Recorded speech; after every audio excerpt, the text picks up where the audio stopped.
Hey, on today's Living in Las Vegas, my special co-host today is arguably one of the most successful small business owners in Las Vegas. He owns DW Bistro, a very popular restaurant here.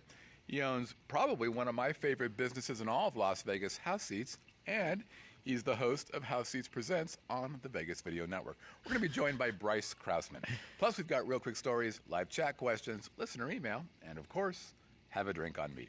This is a Living in Las Vegas podcast. Let's get started. I want to be able to get into the Sunday brunch now. Living in Las Vegas starts now. Yes, it does, baby. You are too funny. First of all, you're sitting. These new people come in here, start chit-chatting over my goddamn intro. Ladies and gentlemen, boys and girls, welcome from Las Vegas, Nevada. That groovy little podcast that gives you a true first-person look into what it's like to call Sin City your home. The Living in Las Vegas That's what I'm talking about, baby. Come on.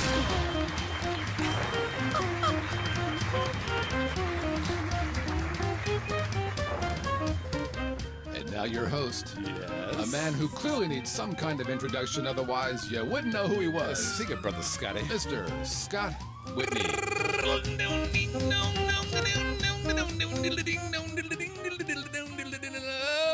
Oh, welcome everybody to the Living in Las Vegas podcast here on the Vegas Video Network. Oh, the nicest crowd ever. By the way, congratulations, because you are watching the longest running podcast about Las Vegas that actually originates Vegas.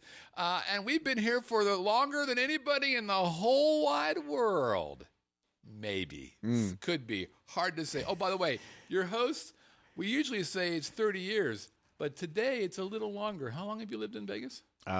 38 years. And that's 48 years of collective experience in Las Vegas. Nobody can touch that. By the way, we're not only going to cover what it's like to live here, no. We're going to talk about adventures on the Strip, Fremont Street, downtown. And oh, by the way, if you're a local, you're going to be one of us. If you're a tourist, if you're a fan of the city, this show is like a secret handshake to all things cool and groovy.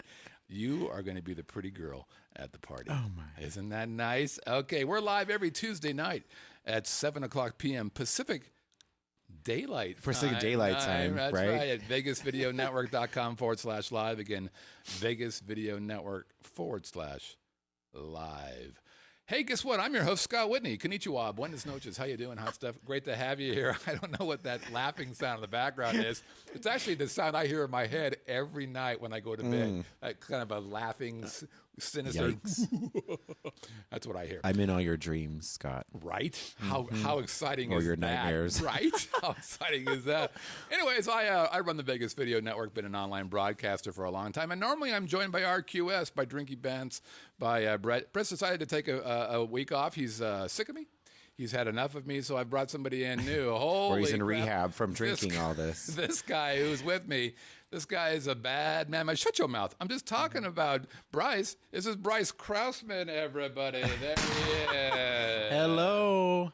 That was quite an intro you have. you. I have to say, I like the you on your patio talking. That's a really nice way to introduce the show. Yeah. that? You look very relaxed. It's called a cold opening. I like that. Okay, there you go. We'll figure out a way to do that for House Seats Presents. Well, why now. don't we? Yeah, I like that. Okay. All you have to do is maybe give me assets lounging maybe across. an hour before, 2 hours before. No, that would Oh, be too good. That's right. Hey, that'd be too good. Bryce is going to give you the over-under for today's show. Go, Bryce. 80.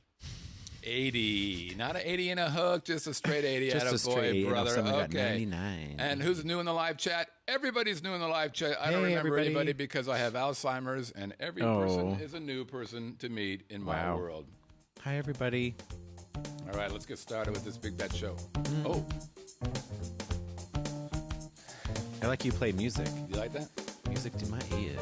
Before we get started, Bryce has read the manual on being the bestest guest ever, and he brought gifts. I did. Well, I know it always brings up, you know, the drinking games and the drinking alerts and any of those things. I don't know. I mean, I feel like every time I do a show, I'm walking out like, hey, let's do it. And it's a Monday afternoon when I'm there. No, I brought you a rum, of course, because we love rum together. Yes, we do. This is Selvery, and this is co-owned by Bruno Mars. Bruno Mars. I've never actually tried this. This is a Panama rum. Oh. So, yeah, if you've opened it already. It's imported from Panama. You're right. Yeah. That's no bullshit. Yeah. No, we have it at DW. Rudy, our general manager, makes drinks with it. I've never actually tried it myself. Aged up to 5 years in the cask, very much like my first girlfriend. Let's try some, shall we? I was just trying to have wine and be civilized today, but I will do rum because that's what we always do. It's a lighter rum than... It is a lighter rum. Yeah, it's usually... Blanco rum scheme. Blanco. It's probably not as good as the rum you gave me. Yeah. Diplomatico is That's great, so good. Great rum. It smells strong. Okay, let's take a sniff. Okay. Let's clink. Oh, boy. Okay. I'm not going to shoot it. I'm just going to sip it. Okay, yeah, that's a good idea. Wow, that's good. not... Oh, that's nice. Wow. That's good. Wow, that's really not bad at all, is it? I'm licking my fingers. It's good. So that's okay. Either that or your pouring ability goes down the side most of the time. Drippage. No, it's good. Wow. Now that's actually really nice. It could be very good because we're drinking out of Arches of Whitneyville shot glasses. There you go. But the truth of the matter is, that's actually a very nice rum. Thank you so much for bringing You're welcome. No, I brought some wine too because I wasn't sure, the hour change here, what time it was, what's going on. Do we wear white after Labor Day? Right. I know. I don't know. I'm so confused. At House Seats, we have a location in Arizona too, and we're on the same time now as Arizona. I don't understand this whole process. It really kind of fucks you up a little bit. And I just got back from Hawaii, and I don't know what time it is. I really have no idea what time it is. It's still sunny, sort of outside. It's a little after 7. Yeah, we've been live now for and you know what? Somebody 7 actually minutes. said today you should have your own standard time and just tell people. So Bryce Standard Time? Bryce Standard Time. So that's 2 hours behind everybody else. So for having a meeting at 7, I said, well, okay, that's 5 o'clock in Bryce's time. That's really not something to be proud of. No, because you know what? You could actually get 2 more hours than everybody else done in a day. If it's 5 o'clock for everybody else and it's only 3, you still have 2 hours you can work. So I think it's more productive. Okay. Except I don't wake up until 11, so that's harder. I don't know. I don't know what's happening. Okay. You all right there? Feeling pretty good? Okay, hey, here's what we're going to talk about. Yeah. Here's the deal with Bryce, the co-host over there. Here's what's interesting about what's going on with the Bryce man here. He is in 2 businesses right now that can suck your will to live right out of you if you allowed it to. He is in the restaurant business, and he's also in the showbiz business. Yeah. If there is anything out there that could grab through your gullet and then pull everything that makes you want to live out of you, it's those 2 businesses. Yeah, that would be true. And yet, you're pretty pleasant. I try to be as pleasant as possible. Yeah. Yep. I could be running a prison. I guess that would be the next thing you could do. That would be any different than what I'm doing. DW prison. Yeah, well. We've got, and people want to get in there too. They would. But they can't get in. They would. There would be a line. So here, let's start a little bit with your background. So you are a Las Vegas native. You are one of those guys. Born at Valley Hospital. Now you lived here for some time and then you bailed. You left. I bailed like any good Vegas person should. Right. I lived here until I was about 20, and then I moved to Seattle. So last week. Yeah. Thank you. No, That's so I'm nice. pretty nice. Man. Thank you. No, I moved to Seattle for a short time where I could get no more sun because I had plenty of sun here. How much did you hate that sun? I loved it. You know what? I discovered food there. Because born and raised here, interesting. You kind of live on chains and gourmet. I mean, I did eat all the gourmet rooms when I was a kid. Okay. I ate at Hugo's Cellar, which is still there. I ate at restaurants at the Sahara. I ate at the Hacienda. All of those places. My dad and I would go out and eat dinner in all the fancy places. When you left, was it like, go screw you, Las Vegas, I'm going to go out and find my way? No, I just needed to get out. I sort of Vegas was limiting. Back then there weren't as many people living in here. So you didn't go to college? I went to UNLV for a year and a half in hotel administration, as everybody would. The best of great schools in the whole country. I had great professors. I was in music there, and I just left. You were in music? I sang in a choir at UNLV. Okay. That's nice. You want to sing? I sang something? No. I can give you a little reverb. I've had a little much to drink yet. No, you have to get a little more in me to do that. Okay. But I went to Seattle. I had friends there. Stop. I actually worked in a bank. Oh. How ironic and weird that is. I don't know. I wasn't really the type to work in a bank, but I was the loudest person in the bank probably ever. Yeah. Stop it. I welcomed everybody that walked in the door. Hey, so and so. I worked. You know what? I worked. So in you're this like branch. a Walmart greeter. Yeah. Oh, yeah. I don't need to do that when I retire. I've already done it. Right. No, I worked in a branch that was mostly older women, and they would come and talk to me about their grandson or something. You remind me of my grandson. And they'd have like $40,000 in their checking account, and they would just sit there and come and get $100 from me every day. Nice. It was a branch that literally had banker's hours. We were open from 10 to 4. Yeah. So that was a remember that. great life there. So you went to Seattle, and the intent of Seattle was what exactly? Just getting a change of scenery, of people, of life. And I was going to go to UW, the University of Washington. I never made it there. The Huskies. Yeah. That was my dad's alma Okay. mater. Yeah. The closest I got to the university was working at Pottery Barn at the University Village. So that's about as close as I got to going to school. So what did you do there? I don't understand. Well, I worked in the bank for a short time as a manager in Seattle. in Seattle. Oh, I thought that was here. Well, I worked here at a bank and then transferred up there with U.S. Bank. And it's called U.S. Bank. I remember that. Yeah, I was up there, and then I got a job at Pottery Barn as well. So I was working 2 jobs, had a nice life, and then went on vacation to Ireland. Are you Irish? No. Well, some part of me probably is probably Crossman. from German, English, Scottish. Yeah, I'm probably a Scottish, little English. Irish in the drinking. All of us. All of us have a Really? little Irish in them. Yeah. So you went to Ireland. So I went to Ireland for 3 weeks for vacation. Did that do something to you? I ended up staying there for 8 months. What the? What do you do in that cold, frigid drinking environment? I did more drinking. No, I ended up.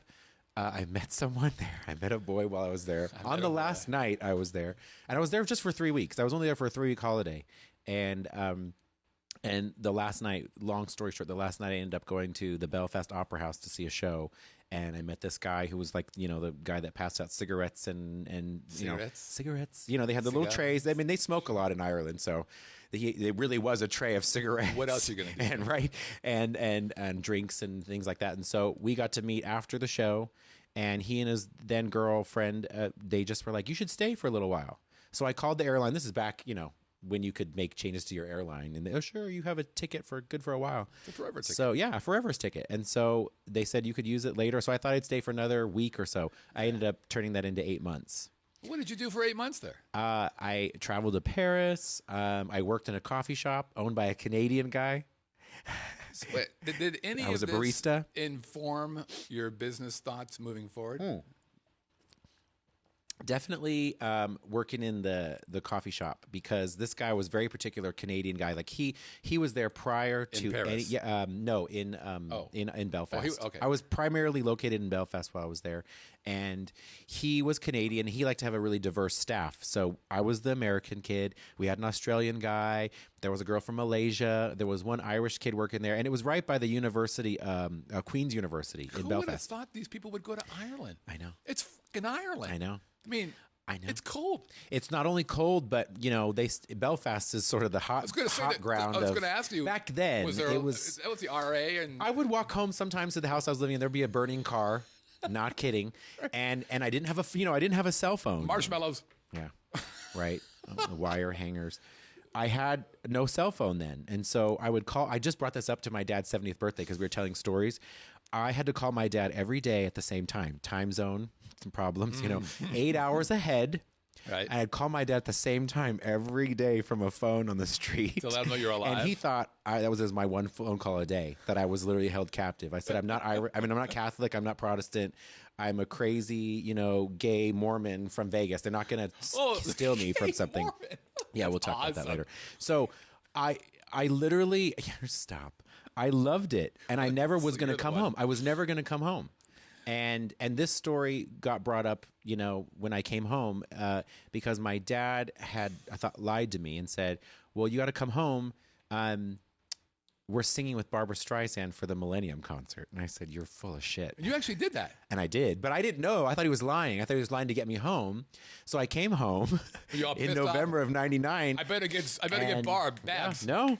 And you know why the Foreshadow is interesting is because that's the first show I actually ever gave away tickets to, because they needed audience members. Wait, don't get hit. Okay, so you come back. Yeah, I came back. You had done the banky thing, and you'd been a barista. I was Bye Bank, and yeah. And then you somehow got involved with Blue Man. Yes. And how did that transpire? So when I came home, it was November of 99, right before 2000, and I had been home maybe a week, and I had to ditch Seattle because obviously the fact that I started living there. Shit. Well, my friends had to give away my room that I had been renting in the house. Fair enough. Because I'd been gone for 8 months.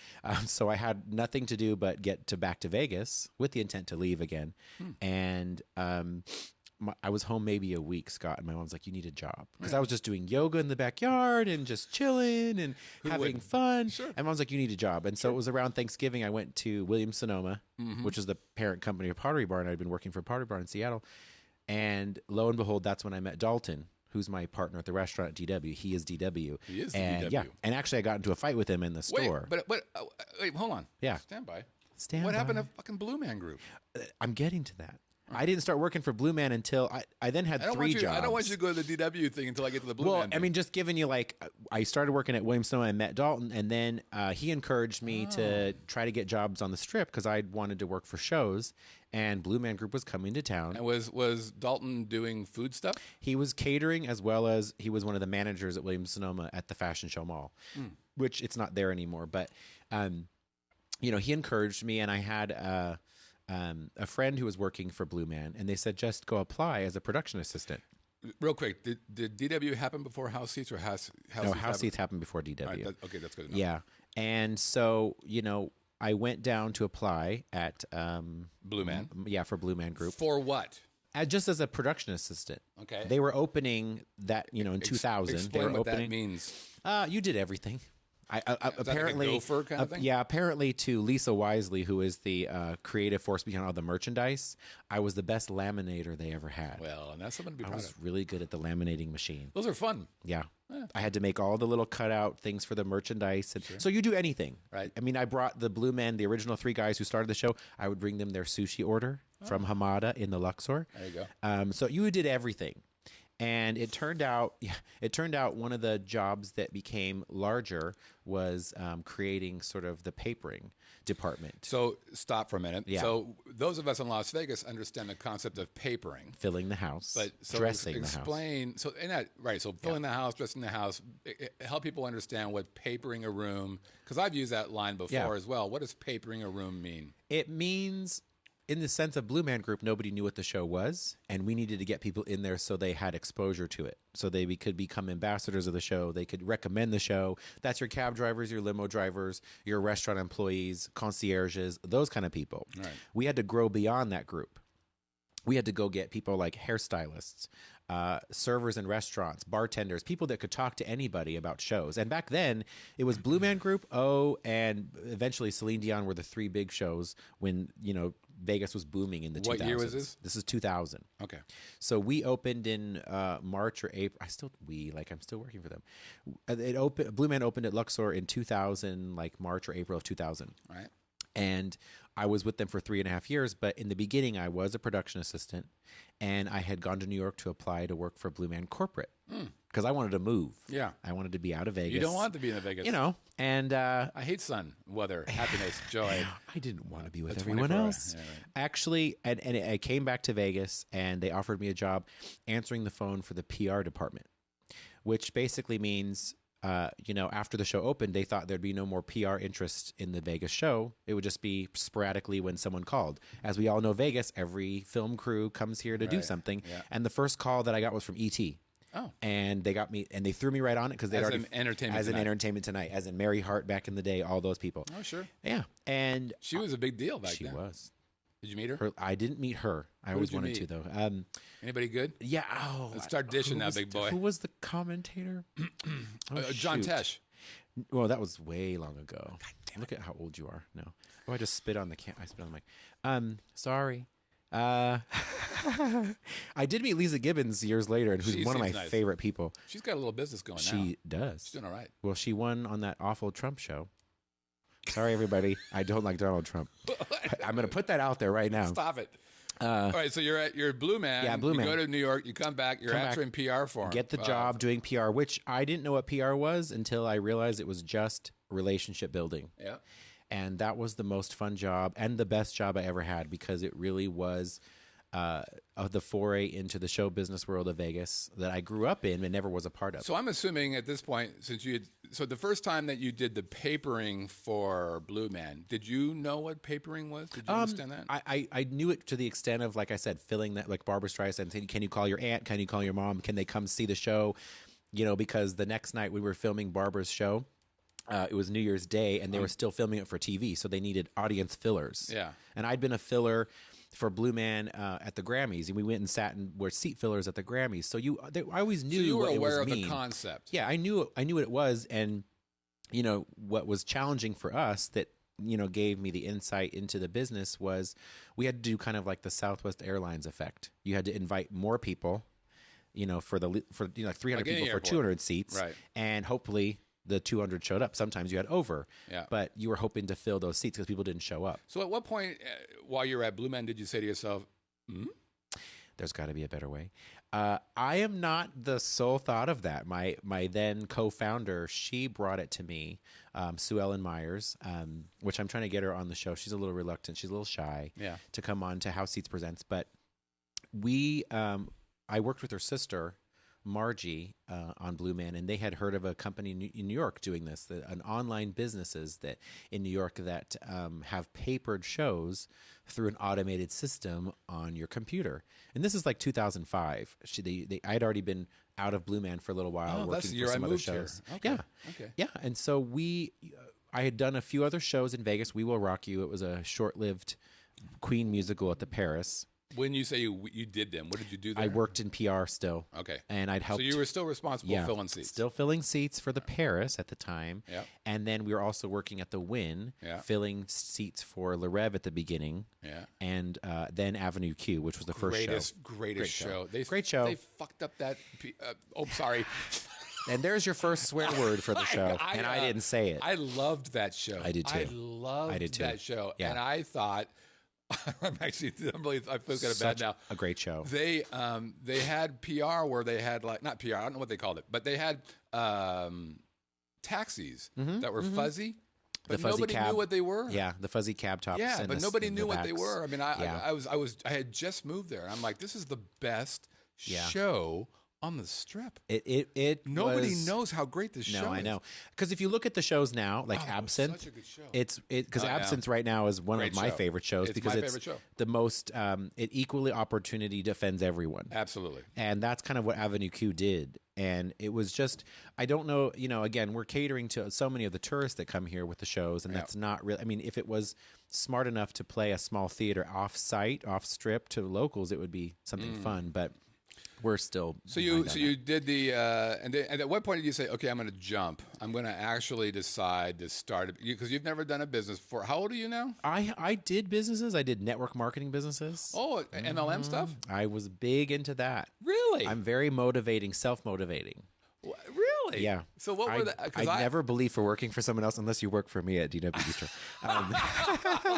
That's interesting. You must 'cause, work. Several co-op members are MLM guys, and some of them are some of the really. I mean, they're really good people. The best thing I learned in that is all the motivational speakers, the John Maxwell's, the Brian all Tracy, of those. you do that Brian kind of stuff? Tracy, I Yeah, I did courses by those folks. yeah. I was in skincare business, which is why I look 20. So good. I still use my products. Do I get any for free? Sorry, Sam? I bring you alcohol, could've which brought me- ages you a lot more. I mean, maybe you should sink that zag I'll a give you little some bit. eye cream next time. Great, thanks. That was beautiful, by the way. Yeah, sorry.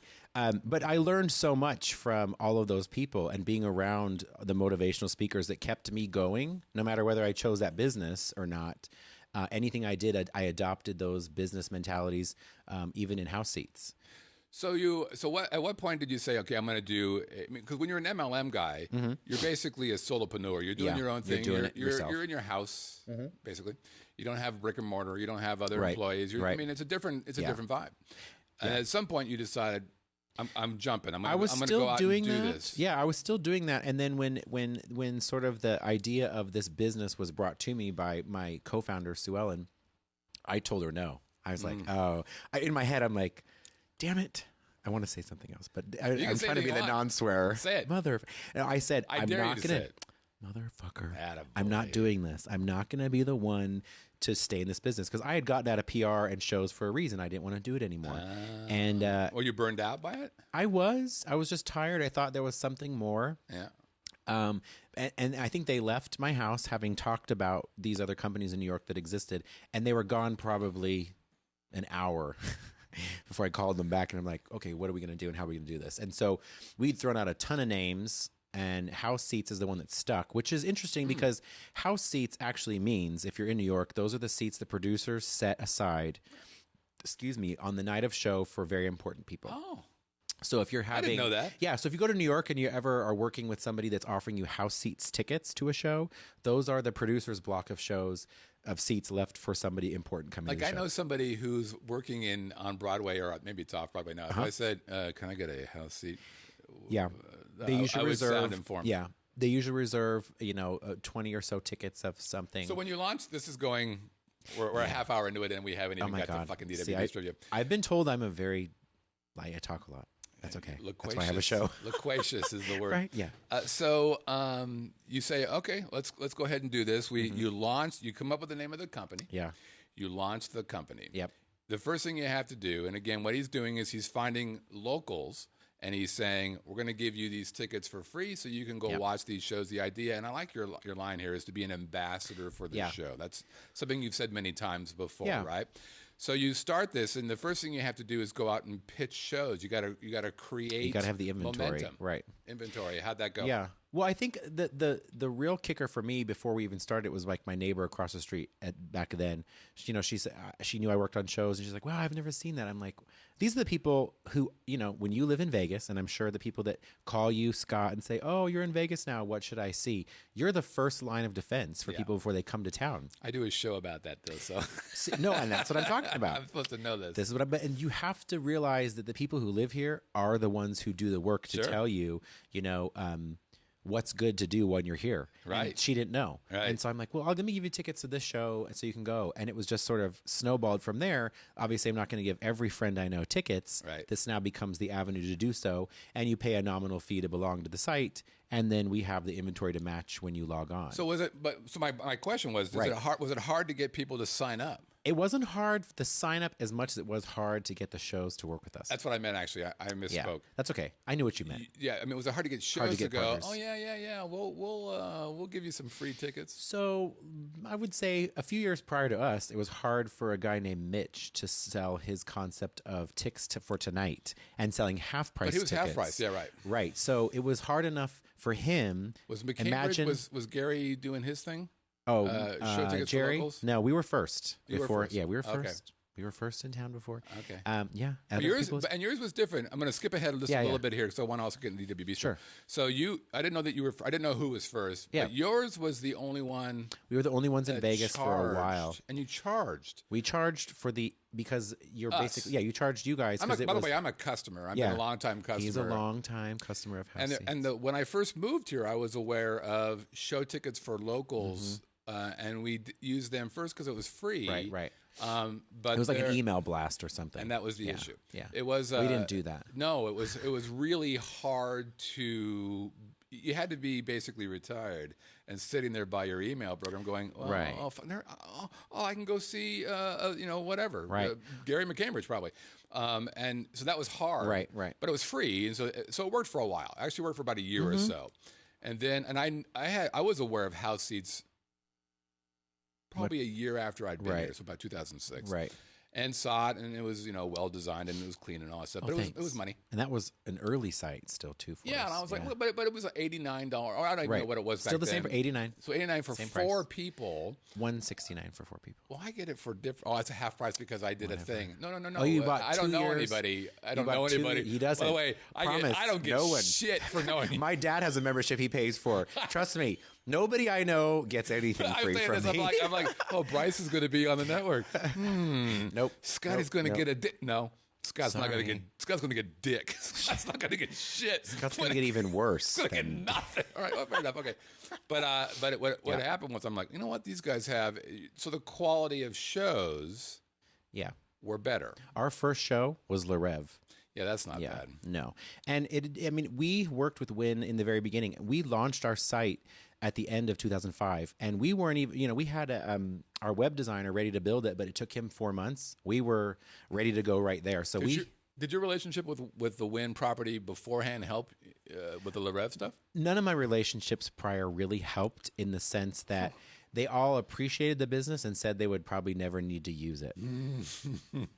That was most of my, and you know what? In network marketing, I learned to handle rejection very well. So at what point did you realize, okay, this thing actually has legs? You started in 2005? Started in 2005. I was still doing my network marketing business and any other thing I could do to make money, because it wasn't making me and my then partner money until at least 3 years into it, when we could actually say it was our living. And did you stop the MLM stuff at that point? I always wanted to be a part of it, but yeah, I pretty much stopped selling, and then my business partner left about a year after that, so she was in it for about 4 years, and then I was solo, and I've remained that way ever since. And so you're talking 11 years ago when this started, when you were real quick, when you went back to email blasts. I mean, people read their emails 11 years ago. Yeah. Now you don't really email. You pretty much log onto the site like you would a Facebook or Instagram every morning to see what's there and throughout the day, or apps. I mean, a lot of people say email is dead. I don't think it is. It's not dead. It's just not the primary way to get your information. It's the wrong way of doing that information, I think. So for me, a perfect example is I have a printout from Jokesters, the new comedy club over at Bally's. Yeah.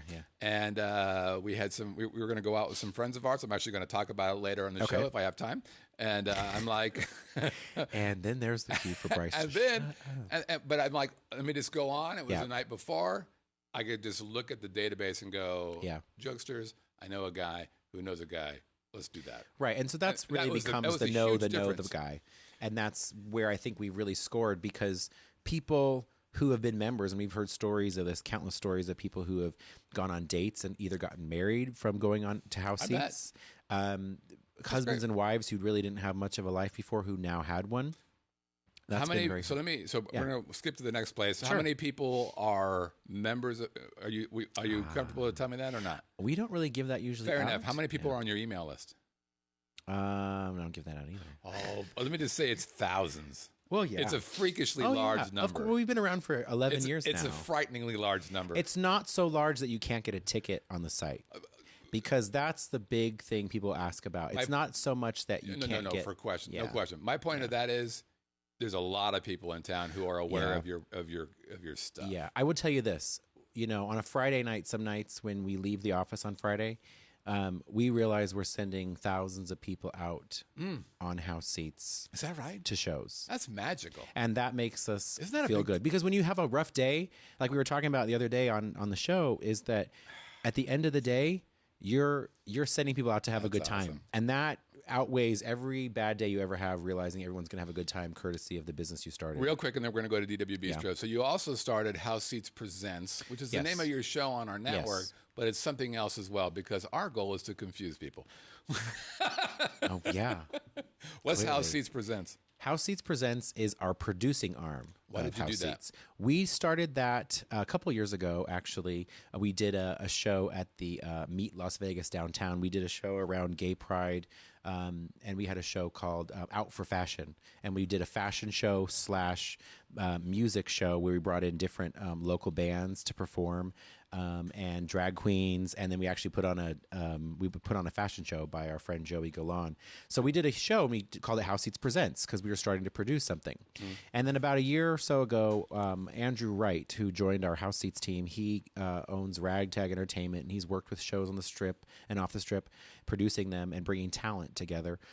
Decided to, since we've been in the business of filling shows, what kind of shows our members like to go to. So we created a producing arm that puts together the talent off the Strip into our own productions. And the series we started last year was called The Set List. House Seats Present The Set List, which I think you brought up there. Yep. We started with Jagged Little Pill, and what we did was recreate great albums start to finish with different artists from the Strip. And we partnered together with Vincent Verderame, who's our musical director. He's from Blue Man Group, and mostly band musicians from Blue Man Group, since I worked with them, and they also are very talented band members. Badass players. Yeah. With time, off their show to do this. And so we did a Bon Jovi album, we did Thriller, we did Sinatra. We've reprised, actually, Jagged Little Pill. House of Blues bought the show for us to put it on there. We had a great local following on that. And we're going to continue to do more shows there as well. So What shows you got coming up? we've got Amy Winehouse, Back to Black, coming up. Classic. We've got a Natalie Cole tribute in December that we're getting some big names for. Yeah. It's going to be awesome. It's probably going to be at the Zumanity Theater in December at the New York. Wow. So we're trying. What happened to Van Halen? Van Halen is in the summertime. Give me a minute. God, he's asking for so much, and all I have is this glass of wine. I'm like, wait a minute, what the fuck? I want to hear Van Halen. He owes a one. You're gonna do two albums. We're gonna do two album albums. 1 and 2. Album 1 and 2, and then we're doing we're doing a Rocky Horror live in October. Okay, so you're killing it. You've got 200 million people who are on your email list. That's not true. It's impressive. And then you said, It is. I'm not. And I'm not satisfied with just that. Is that what you're No, yeah. You're like, you know what? I need more shit to do. Yeah. Are you a foodie? I love food. Do you cook? I do. You do cook. I do cook. I did not know that. Very rarely. I'm a big Postmates person right now. I haven't delivered. You had met Dalton previously. Yes. He said, go off and do stuff on the strip. And you're like, well, all right, I'll do that. I did. Well, he catered, and then I helped him cater on my off time. Oh, of course, because you're not busy. Because I'm not busy enough. And you're like, you know what? Hey. I'd be the bartender at his parties, or I would be a tray passer, or I'd help him in the kitchen. He didn't like me helping in the kitchen. I'm not really good at high demand. Like, I'm not in the kitchen at DW at all because I can handle a busy restaurant of people, right? But I cannot handle all those tickets staring at me. That's and pretty burning freaky. my hands or cutting my fingers or none of that. I'm not doing that. All right. So at what point do you say, all right, let's go into the most risky business in the world? Oh, God. How did you decide to do that? Now you tell me that after I just came. It's a little late now. I know. You're killing it. Well, we're hitting our 6-year anniversary, which in restaurants is like 20 years. It's like dog years. It is a lot. It's 42.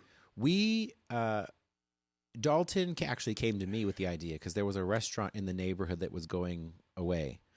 And so it was in the same property you're in now? In the same place we're in now. And, he said, oh, and we had at that point been working on a cookbook, and we'd been really foodie people. Like, I was with him every step of the way with his catering and helping him and organizing his recipes and trying to be that liaison because I like making money while I sleep. So I was trying to get him to do a cookbook because I like residual money. Sure. And he liked the restaurant business idea. And I was like, no, I don't want to fall asleep while I'm working. Those people are kill you. They're insane. And what's the margins on restaurants as a practice? Like between 10 and 15%. Oh, is that high?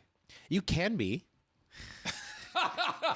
It doesn't mean we were right away, and it's a very, very challenging business. So not in the money, but in the body sense, in the energy of your mind and your and being worn out. What year? I had hair. What 6 year? years ago. I have a bald spot right there. Yeah, very nice skin. At what year did you decide? Okay, we're going to get at this DW Bistro thing. Okay, so if it was 6 years ago, then I was 32. Yeah. Oh my! That was so long. That was so long ago. 32. Isn't that sweet? I have underwear that old. So 6 years ago. 6 years ago, we signed a lease. You signed a lease. Did you have a plan? Yes. Who came up with the plan? We both did. It was. But who was informed on the plan? You didn't run a restaurant. He never ran a restaurant. So, how do you know how to build a plan for a restaurant, which is the most threatening business to start in the world? And you decide to sign a lease. Help me understand that. We signed a lease on November of 2009 with our then business, the owner of the shopping center. And we didn't tell anybody until Thanksgiving that year. And we had a Thanksgiving dinner in the space with our family. And so you can imagine my mom and dad sitting in the table. And they're going, why are we in this abandoned restaurant? This is nice, honey. What is this place? And then we unveiled the logo of DW Bistro. And my mom was like, did she cry? The hell you're doing a restaurant? Oh, yeah. The hell? She was so mad. Was she? Oh, yeah. Why? Oh, just because you're insane. Because you're insane. Yeah. You're going to get in a business that fails within, and we could have. Okay, let me ask you this. So you decide to get it. Now, listen, there's so many people who get into the restaurant business. For some reason, it feels like a lot of people who have no business being in business get into the restaurant business because they like food. Oh, I make a good canouche. I just made that word up. I think. Yeah. Well, and I'm going to. Okay, there you go. Yeah. And I'm going to do a canouche. Yeah. Canouche. Tomatoes, tomato. But it's clear that there's a lot of people who decide when they go into business, they decide to go into a restaurant business because they can cook. And they think, well, that must be the deal, which it's not. No. Because there's a lot of shit restaurants who are in business. Right. But so you wrote a thing that said, I'm assuming, this is what I want DW Bistro to be. We wrote it out. What did you want it to be? In fact, we were just talking about this. I told Dalton, I said I wanted to see a line on a Sunday for brunch, like I do when I go to San Francisco, or like I do when I go to Seattle or San Diego. But wait a minute. What do you do to create the line? Saying that you want a line is one thing. Well, we had a whole business plan. By the way, you did that. For fuck's sake, you did it. You have to have that foresight in your brain. But I not only like food, I love food, and I love people. And the combination of both, and Dalton's the same way. He loves food. Not always loves people, but no, I'm just kidding. That's why he's back at house. That's why. Well, he does a lot of front of house, too. Oh, does he? He pours the champagne every Sunday. Stop. I want to know. You want to know the crux to it. I want to know. He's so mean, isn't he? I'm not mean. I'm just trying to figure it out because there's so many people who are starting any business. Yeah. What problem did you solve? What problem did DW Bistro solve in your mind's eye? Being from here, there was nothing like what we were doing. And I think part of the joy and part of the uniqueness of DW is the menu and the difference that it is to people. I mean, Dalton's background is from Jamaica, raised in New Mexico. So that's the cuisine right there, right, and the food. And then I love decorating. I love decor. That's the decor of DW. And then the business sense we brought in was my house seats business, my network marketing business, no advertising, all word of mouth. Right. That's kind of how we started. And we picked a location that was open. It's a weird location. It's a weird spot. And back then it was even crazier than it is now because there was nothing built. I mean, it's, in 2010 when we opened. It's a strip mall. It's a strip mall in a very bad area of, not bad area, but a bad area of growth that's sort of was stunted. Like it's a southwest, where now there's IKEA and whatnot, but Southwest was sort of a last resort, abandoned area off of the 215 in Russell. It was so quiet. And we first opened to crickets at lunchtime. There was nobody there. There was no offices. So when you started, were you like, oh, shit? We were good for actually, what was the investment to get that thing started? It was about $300,000. Where'd that money come from? From me. I was pretty much the sole investor in. Yeah, well, I had a nice business called House Seats. So House Seats funded. And this was, 7 years into House Seats, 6 years into House Seats. So House Seats was so it was profitable enough for me to say, okay, I'll be the sole investor. I had a few other small investments in it. How scary was that? Because you were the primary guy and you weren't cooking the stuff. Writing the $86,000 security deposit check, and it's the largest check I ever wrote. With my name on it. Not on the line that said payee, but on the one signing it. Right. I still have a copy of that check. And, I bet. And I'd have it tattooed on my ass. $86,375.12. Man. I still remember. I think that's right. Or I just made up those numbers. But I know it was 86. No one's going to check. But we, it was scary. But we had the mission in our mind, and we already knew what we were going to do. You put in the money. Mm-hmm. What did Dalton put in? He brought in the recipes. So it was his. It was his food. Yeah, and food that I ate with him. So, and some of them were my recipes. Very little. I had the scones recipe. I do the blueberry, which I just made after 6 years. I just made them the other day on Saturday night. I came in and I made the scones for Sunday morning brunch, and I haven't done that. No one likes a bragger. I know. No, but they were really good. So at what point did you go, okay, so you put in your 86 and you put in your 300,000 and that's some scary, scary shit. Yeah. Because at what time did your mom go, you're okay? When she started bringing her friends in there all the time and we were busy. And how long ago, from start to then? I think we were hoping that a lot of our friends would come in, and they didn't in the beginning. And really? Yeah. Because you have a pretty strong network.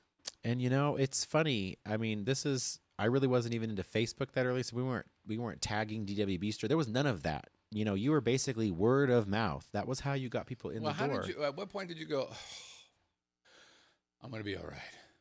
Never. Really? Are you serious? Never. Because Yeah, I mean, because DW Bistro has a reputation. Oh, yeah. As being. But you're never resting on your laurels and that we're okay. That's not what I said. Right. But so DW Bistro has a reputation of being a large success from a restaurant perspective. And as a matter of fact, the thing that you talked about, the Sunday brunch, is you're crushing it. Yeah. So I've been told. I am afraid You've to never go. been because you can't get in. I'm afraid to go because you're like, you know what, you can't Oh go, my you fucking gosh. little bitch. But I want to go. You can get in there. Bring Fred's I'll just keep wine. bringing you things from brunch or bringing you I things want from to go. DW. Here's the thing about brunch. So bad. It's in the morning. Sunday of all the days. So we started a thing called Brunch at Night. It's once a month, and it's brunch after hours. Well, I mean, You have to come to that. I will But yeah, to go that. ahead. All right, so, but here's what I want to know, because we're already 45 minutes into the show, and we haven't Yeah, done anything I'm else. sorry. But it's fascinating. This is interesting stuff. At what point did you decide, all right, it's a restaurant business. Yeah. There are continuing challenges associated with that. Yeah. And today you're probably thinking 1,000 things. Yeah. But at what point did you say, you know what, I think, as a matter of fact, the answer has to be affirmative because you've done pop-ups. You've got another restaurant starting somewhere else. Yeah. So clearly you believe you know what you're doing. Yeah. At what point did you decide, I want to know, at what point did you decide you knew what you're doing and what made you decide that? We were about 2 years in, actually, and it was actually the decision to either close or keep going. And I think you were that close to that? Yeah, we could have chained the doors. And that's the conversation that I had with Dalton, the sort of come to Jesus conversation that I had with him that said, and I had, the PR background and the worry that what would people think. And it was more like, are you comfortable surrendering and knowing that you did it? And you were successful for 2 years in your own mind. You did it. And that the life of a restaurant is short. Yep. And that's when it changed. At 2 years, The turning point changed when you were ready to surrender its closing. But at 2 years, were you still losing money or were you making money? Oh, we were losing money. Oh, yeah, we were losing money still, but in a different way because we didn't, we had put a lot of you were still funding the business. I was still funding the business. We had put a lot of faith in the people that had said that they could do the job, whether that was back of the house, chefs that we brought in, people that we brought in to help us. Because, we weren't restaurateurs. We were business. I was a business person, but I wasn't in the restaurant business, and the costs are so right on the line. It's cumulative too. Yeah, and it's a shitload of things. It's tons. It feels like it is. It is. And I think we were just at a point where we were just like, well, we did this, and this was a nice exercise. And we'd only signed a 2-year lease in the beginning. Nobody does that, and I negotiated a 2-year lease. Nobody does that. Why? Usually, people sign a 5-year or so, and most landlords don't accept less than a 5-year. I signed a 2-year. Because I said most restaurants I know don't make it past 2 years, so I didn't want to be liable any further than that. So that was a critical moment. Yeah, because you were legally not obligated to hang out. You could have said out. It was a good time. Yeah, I made good scones. I gotta fucking go. Those scones. Daddy's got to go. People cry if they're not there. That's what happened. When I used to make them before the baker came, I would only make like one batch. So they'd be sold out before noon. 7 a.m. It's like, well, you're out. I'm like, I don't care. I'll have a mimosa and a scone. God damn it. And we're done. I said, sorry, we're all sold out. Yeah. All right. So you decide, okay, I'm in. Okay. Yeah. So, and clearly you've expanded. We don't have time to talk about your expansion other than. Oh, we know. And it was, I think when you're really ready to surrender something is when the energy matches your thought and says, you know what?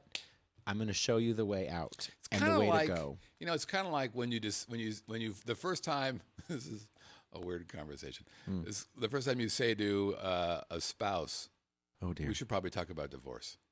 And when that happens, sometimes people are like, then you wake up. You wake up. You get along a little bit. You're like, no, that's not what happened to me. I'm on Wife 2.0, Melissa's 2.0. But nonetheless, I get that. So let me ask you this. You have a really unique vibe about you. You're running two businesses. Like I said, they're shit show environment businesses, restaurant, woo, and entertainers, fuck. But you're still, kind of getting the noise I make every morning when I wake up. Thanks. What? Yeah, usually. Philosophy-wise, real quick, and then we're going to move on. Yeah. Employees. What's your philosophy on your employees? Well, I mean, with house seats, we only have 3. And we've had as much as 5, but I'm very particular when you pick people to be a part of a business that is your lifeblood. Are you getting down to the bottom of that mall back there? Don't talk out loud. I think this. The one thing I keep reiterating to employees is that and we have some lifers at both businesses. I have a server who's been with us since day one at DW, which in restaurant lingo is unheard of. People like. Might you give her a promotion? Him, her. Well, they're only there like 3 days a week now because he's a student as well. But I think he gets no promotion. No promotion He gets for no Ernie. shit. Sorry, Ernie. Sorry, Ernie. Love you, brother. But even one of our servers, Nick, he's a customer turned server, and I think they share. He still goes to every table, and if they're new, tells them the story about Bryson Dalton starting the restaurant. Nice. And I think if you instill that, and we still continually get Yelps and comments from people about the service that they're expecting that from a strip restaurant. I don't even know what that means to me because I've been to some strip restaurants where there is not that service. I think if you love on people and literally just love your customer, I mean, I've never been to a restaurant where the host or me or anyone else hugs you on your way in or out because that's how we feel about people. That's how we do it at the Vegas Video Network. That's how we do it at the Vegas. If you're hugging, drinking. Okay, maybe I don't hug you. Well, I hug you. If I have to hug, I hug you. I do. I will. hug You know what? You do. I do. I have a picture of us Embracing. See? I hug you. I'm a hugger. I wish all my hosts would hug me. I'm a hugger. Nobody loves me. Okay. God. Work-life balance in a sentence. Ooh. Not possible. Oh, that's No. fucking awesome that Not you said that. What does that mean? Because balance is an ugly word. Balance means you're 6 feet under to me. Oh. You're always going to be out of balance. If you're opening a new restaurant, if you're doing a new thing, you're going to tell your spouse, hey, guess what? I'm going to be busy. Nice. I'm going to make time with you, but I'm not going to be coming home every night for dinner. None of that. There's no such thing as balance to me in life because to me, you got to be out of balance if you're pursuing a dream. That's honest truth. But wait a minute. But okay, I agree when you launch, but what once you're in the saddle? Like now. Yeah, I'm always doing something else. Always trying. Like you're almost talking to me about the next show, and I'm talking to you like, okay. It's your fucking idea. I know it is. It's not my idea. I know. Well, But here's the thing about that idea or anything that you realize needs to happen is because you identify a need in life. And to me, I just said this to somebody today. I said this to my friend Jimmy, who's a business owner as well. There's nobody to call and say, hi, Jimmy, guess. There's nobody to call and say, hey, I'm alone as a business owner sometimes. And I don't know the right step or just want to vent about something. Oh, we've got a great show. We've got a great show for you. Because I want to learn. We've got a great show idea. I didn't go to business college. And if you say the title of it, I will kill you. I'm not going to say the title because I don't have the logo yet. It's really it's a really good title. But again, that's adding more to the plate. And so when you look at your plate, you say, what can I take off? Because to me, balance is called what are you willing to give up to get? Yeah. And you have to be able to sacrifice. That's a sacrifice. I hate that word. But if you're willing to give up something to get it, then you let one other part of your life go that's not working. And to me, that's called taking on partners, taking on help, taking on people that like your business, that watch your business and say, you know what? I want to be a part of that. Whether I take on a partner at DW, because I'm the sole person besides Dalton who runs that, right. It allows me the opportunity to step out of what I normally do. I'll still be there. I'll still be shaking your hand or hugging you on Sunday, but it allows me more time to do another pursuit. Right. Because all about life is about checking your next pursuit, going on. So balance to me doesn't exist until you're dead. Because then that's when you're perfectly level with the ground. Like it. That's it. Did you have to think that one up? Did you come up with that? No, I didn't come up Did you with just come up with that right now? I came up with that. Rita Davenport taught me that. She's somebody that she's a motivational speaker, and she said balance is when you're 6 feet under. I like it. And I don't know if that was her original thought, but to me that made sense. Because we're gonna have you back, brother. There's more to talk about, but we got to move on because this is not a 3-hour fucking show. It could be.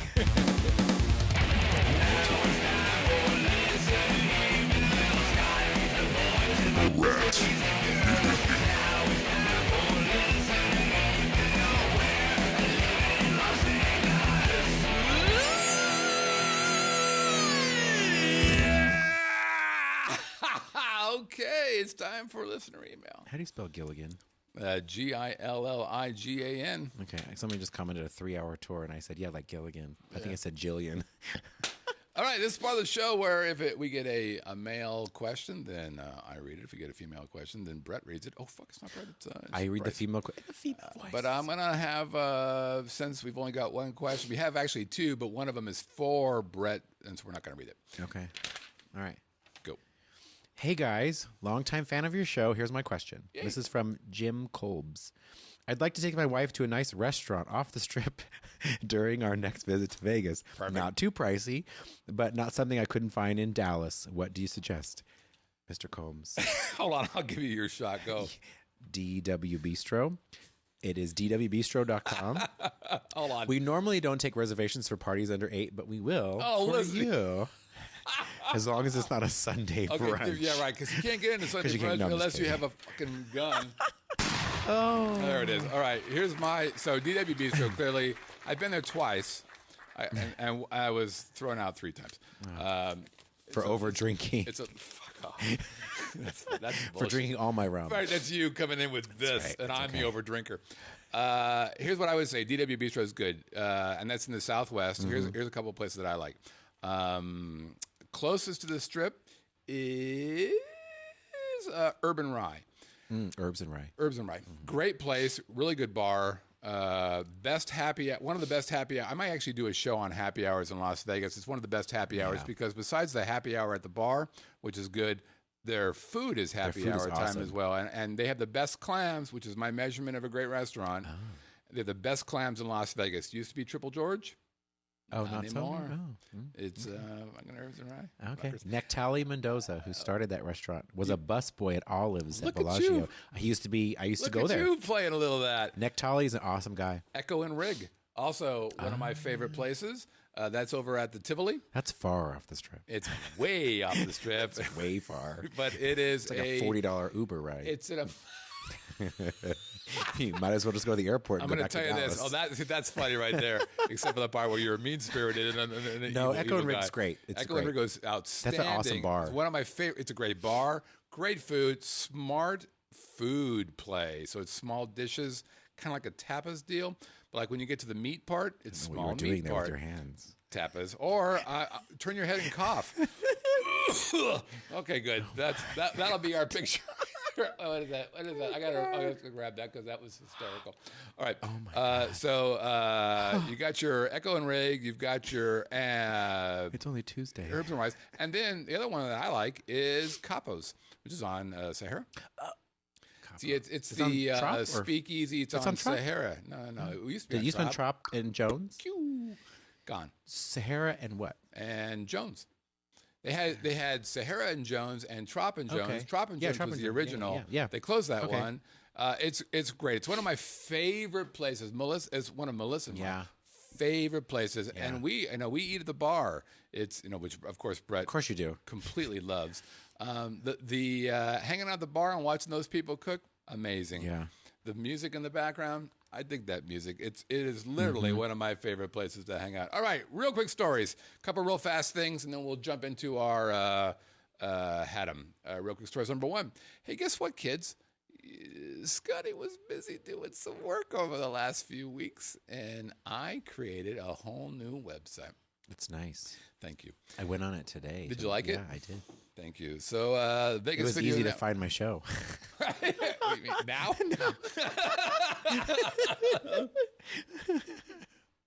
So Vegas Video Network is now at 2.0. Now, of course, the joke before was 2.0 meant it was the porn version of Vegas Video Network, and that's what I'm not talking about here. A couple things, the reason behind creating the new website, speed. So this thing loads about 33% faster. Yes. I wanted to do a more video focus. So if you look at the homepage now, before it was a little busy. Actually, that's not the homepage. Thank you for choosing my show as your homepage. moment there. There it is. Oh. So on the homepage, we have the replays or the live stream like you're watching right now, or just video. That's all we're focusing on, which is important. The navigation is easier. It's mobile friendly. So before we were doing a mobile thing that just didn't make any sense. And now this site you can watch it on your whatever or your Android whatever. And it's the latest stuff. So we're really happy. It was a little scary launching this. Took me about 3 weeks to build it. Yes, I built it. You built it. Yeah. Wow. And so when I launched it, No, that's a lot. I thought so. Yeah. So here's I actually have the numbers. Hold on, I gotta look this up because it's fucking insane. Because I think we're on House Seats 4.0 now. So 1,900 pages in the original site. Wow. Oh my 900 comments, 58 top level categories, 1,700 different topics. Oh my gosh. I moved them all over to the new site. Yeah. Which is work. And so so Monday I'm like, okay, let's launch. Let's go. Right. So I call up my hosting company. I'm like, well, what do you think about this? And they're like, well, you can do this or that. I'm like, well, let's do that. Yeah. So I basically I copied some stuff over and I went, okay, Vegas Video Network. And it was like, Yeah. Like, it was all, That error happens. mess. I'm like, oh shit. So I tried to do a couple things and it brought it back, but like the sidebar was gone Yeah. of the original. So I'm like, oh Yeah. fuck, I totally broke my site. I'm like, okay, I got to go big. So mine is a WordPress based site. Okay. Yeah. And so I took all the WordPress stuff on the original site and just deleted it. Just Right. made it Yeah. all go away. Yeah. And then And that helped. And I will take all the new stuff, Yep. which is scary as shit. Mm-hmm. And guess what? Mm-hmm. And it's good. Oh, You know, we launched like House Seats 3.0 or something one time. We moved over from a different designer, and I started having negative inventory. So if you know what I mean, for me, I do. tickets would show up and then disappear. And I Oh, was like, shit. I had a meltdown. Because I'm Well, not a that's computer person. That's a different deal. Oh yeah, no, but I'm not a computer person, and I have a website. Right. And I was like, my dad was like, "You're like, what's wrong with you?" I'm like, my site is doesn't work. fucked up. And then, But you also got thousands of people. well, this was back. Yeah, this was like That's even if you have 5, 6 hundreds years of ago. people. Yeah, it was still It's a it was sh- it it's the was it deal. was a shit show, and I was scared because Yeah. when you're dealing with live inventory or things like you're talking about, where people are trying to go on live to see something, they just give up, and you're just left with the pieces. My old site, we had done so many upgrades and hacks and stuff that Yeah. I couldn't add some things that I needed to because it was so hacked up it wouldn't let me do it. So I just added what I really wanted to do, some tracking. I'm like, oh shit, there's a ton of people watching who are on the network. Right. I had no idea in real time. All right, next up. Yep. I had the opportunity to go to a little place called Hex. Oh yeah, it's good. Here's what Hex is. It's chocolatey goodness, except for the part where I didn't have any chocolate. Here's where Hex is. So Same here's thing the with back. me. Huh? Same thing with me. I didn't have any chocolate when I was yeah, there. you been there? We had dinner there. It was so we did too. So Yeah. we went to the bar. Well, here's the background. So the Roberts, good friends. I will show you a picture of them later, and the Whitneys went there for a evening of joy in that general area. And Hex has been around for a while. So the guy who is the main foodie guy was a guy from Vintner Grill. Oh yeah, okay. Who was kind of the shit. Yeah. People were like, this he's a little nutty. He was on top of the food chain. He was a quirky cat. Okay. But you could tell he knew his shit. He knew cheese. Yeah. I remember that. Well, that's because they do really good cheese at Vintner Grill. And so he went over to Hex and he started Hex. Okay. And so we're like, so Hex used to be where Sugar Factory was. And that's right next to Monami. Thank you. Yeah.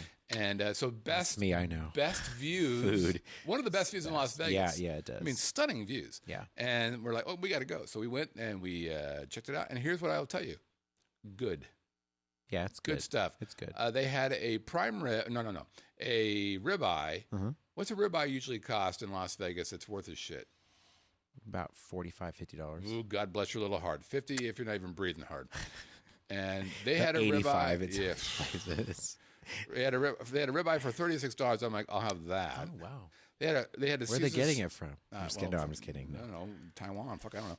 They had a Caesar salad as big as my head. Yeah. And guess what? Caesar salad, good. Yeah. Ribeye, Horrible. so close. I don't eat meat unless it's at a steakhouse. I really don't. So here's Although the deal. I eat our fillets are good, but I don't eat best meat. steak in the world. I won't. Oh, we're gonna go there. Capitol Grill. Really? Yeah, nobody. You can like challenge- that place though? Nobody challenges me You've on told that. me. No, best. no. Oh, it's best. Have you been to I've been everywhere. Carnivino? Yeah, sure. It's delicious. Oh, please. No. What about Del Frisco's. Yep, been there. That's one of my favorites, Oh, actually. no, over on Paradise. Yeah. Haven't been Del there. Frisco's Have not been there.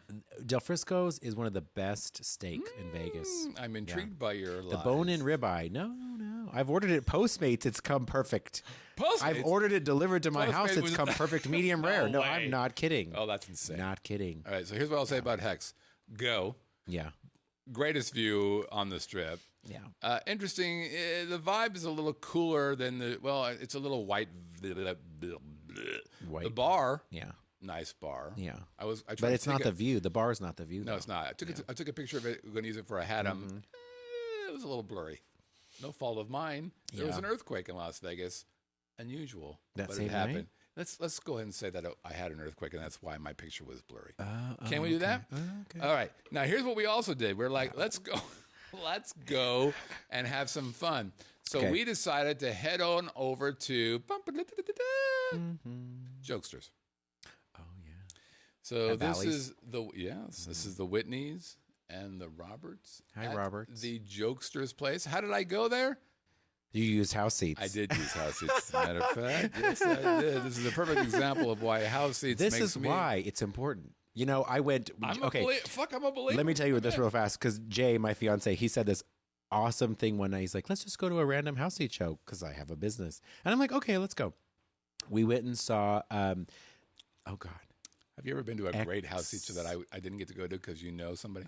You son of a bitch. We went to X Burlesque, I think it was, at the Rio. I wasn't prepared for titties right away. I mean, that's a show that does not But who isn't? make you just wait for the boobies. They're bringing them out. They brought it out right out No, but of you're the gay. gate. Do you like those? I went with our other couples who are straight, and they had a great time. They had an awesome time. Hey, I had a good time. The songs they chose were Angela and Matt Stabile, who are the producers. They, it's a fun show. They have several X shows. They have I've X seen Country, X comedy? X Comedy, Are they X the Men. same I guys? think. Yeah. Wait a minute. Are the X guys all the same company? Well, like the now, X comedy at where's X comedy happening? Is it naked comedy? Just don't argue. with me. Then it would be. Wait, the X comedy is that the same as X whatever the fuck over at whatever Rio whatever? It is? Yes, Rio. Yeah. The same company runs all that. Yeah. Oh, isn't that a little See bit what you of learned on the show inside today? scoop? Doo-doo-doo. I like this show. I think it's got legs. So here's the deal. I'm not about, replacing you, Brett. You're coming Jokester. back. He's had enough. He's I have like, too many things. No. He's like, I don't know this shit. I can't here's drink the deal- anymore. Here's the deal about Jokesters. Yeah. Jokesters is at the Window Showroom at beautiful Bally's Hotel and Casino. Yep. For those of you who are into comedy, guess what? That's the same property as anybody? LA Comedy Club. That's right. Yeah. LA Comedy Club. There was a great couple of show, too. years. And they move over to the Strap.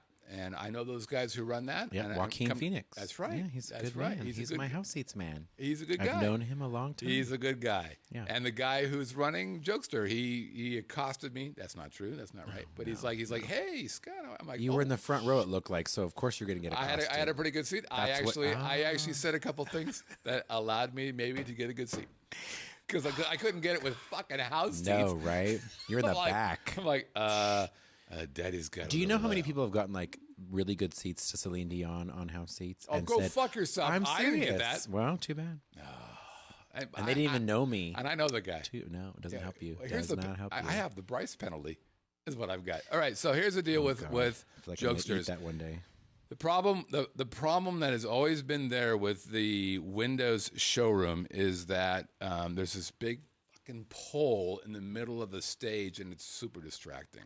That's used for pole dancing in another show. If you're fucking 235 fucking pounds per leg, you could pole dance. Again, Otherwise, there's you're not gonna pole That's dance. probably X times Pole 2. dance, it's like if you're a hippo, you're pole dancing in that.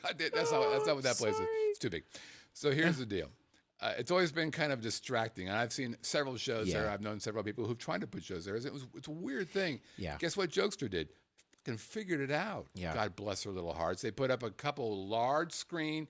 You really can't see it in this picture here. It used to be a nightclub. It used to be not they- Rendezvous. It was a nightclub right off the lobby, right? No. It's not off the lobby. It's upstairs, second floor. That's not it. Okay, that's it's different. different. No, I know which one you're talking about. No, now. no. Yeah, So if you can see on that picture, yeah, I see that. you'll see a wallpapered big pole? of 6. You'll see a 9 matrix kind of monitor there. So you have both of them on both sides, plus another monitor on either side of that. Yeah. So smart. Yeah. Because it turned it into a regular stage. Right. So it wasn't as distracting as it used to be. Usually they had the windows open so you could see outside. Fucking distracting. Yeah. Now they've blocked it off. It's good. Right. It was a tough room that night. It was probably half full. It is arguably one of the best rooms for comedy in Las Vegas. Nice. And I'm not going to give that out unless it's good. Yeah. It's a really, really good room. So I want them to do well. Yeah. They got to they have to get the talent. And that's part of the deal. Right. But the room is really, really good, and the location, of course, is strong. Well, Bally's is great. Yeah, it's strong. Now after that, we're like, hey, let's go ahead and torture ourselves some more. What did you do? So outside of Bally's, there's this what do they call it? Stand by. Grand Bazaar Shops. The shops. Have you been there? Swatch. I know that you don't want to say anything because charming choices of stores. You're part of everybody, but nobody likes me, so I can say whatever the fuck I want. Here's what I'm going to say. Everybody thinks. Well, I'm going to back up. Here's my deal on shopping malls in Las Vegas Boulevard. Fuck. Really? Do we need more? Yeah. Really? So I don't like it. But here's the deal. If you're going to do it, commit.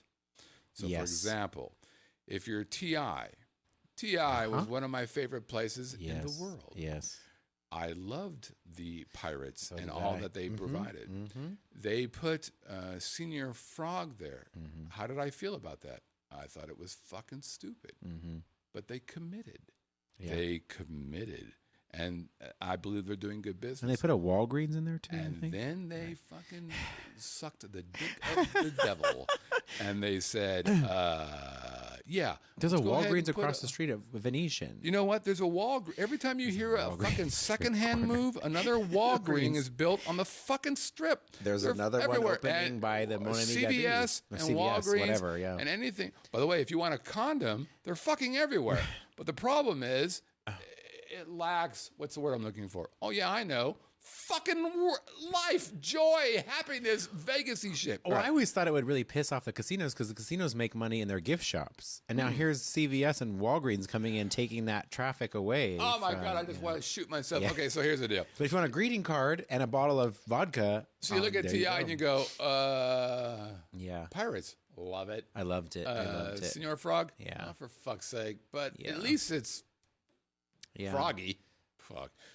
Oh, Walgreens. It looks like a goddamn business complex where there's a bunch of accountants there. All right. Because it's so bright. It's round and brown. Yeah, it's round and brown. No, but inside, the lights just I have never been inside there because I don't want to lose my inside. soul. When you drive, all the Walgreens, and they have such bright white lights inside. That's all you see coming out of it. Fair enough. I am afraid of the evil that is. But see, I live downtown, and they did the same thing right across from SLS. They built a ginormous Walgreens. They did. Down the street from the ghetto Walgreens I go to on Charleston and Las Vegas Boulevard, which if you ever go there, the one girl will say hi to everyone coming in. She's God bless her little heart. We were in a Walgreens once, and somebody puked all over the place. That was my welcome. That was in California. That's okay. All right, so here's what we do. So we walk in, we decide, let's go check out these Bally's Grand Bazaar thing. Now, here's the deal. So clearly, Scott, you're anti-shopping. You're going to piss all over this. No. Here's what I am. I am a fan of all new things in Las Vegas. Right. I want it to be great. Right. I really do. Yeah.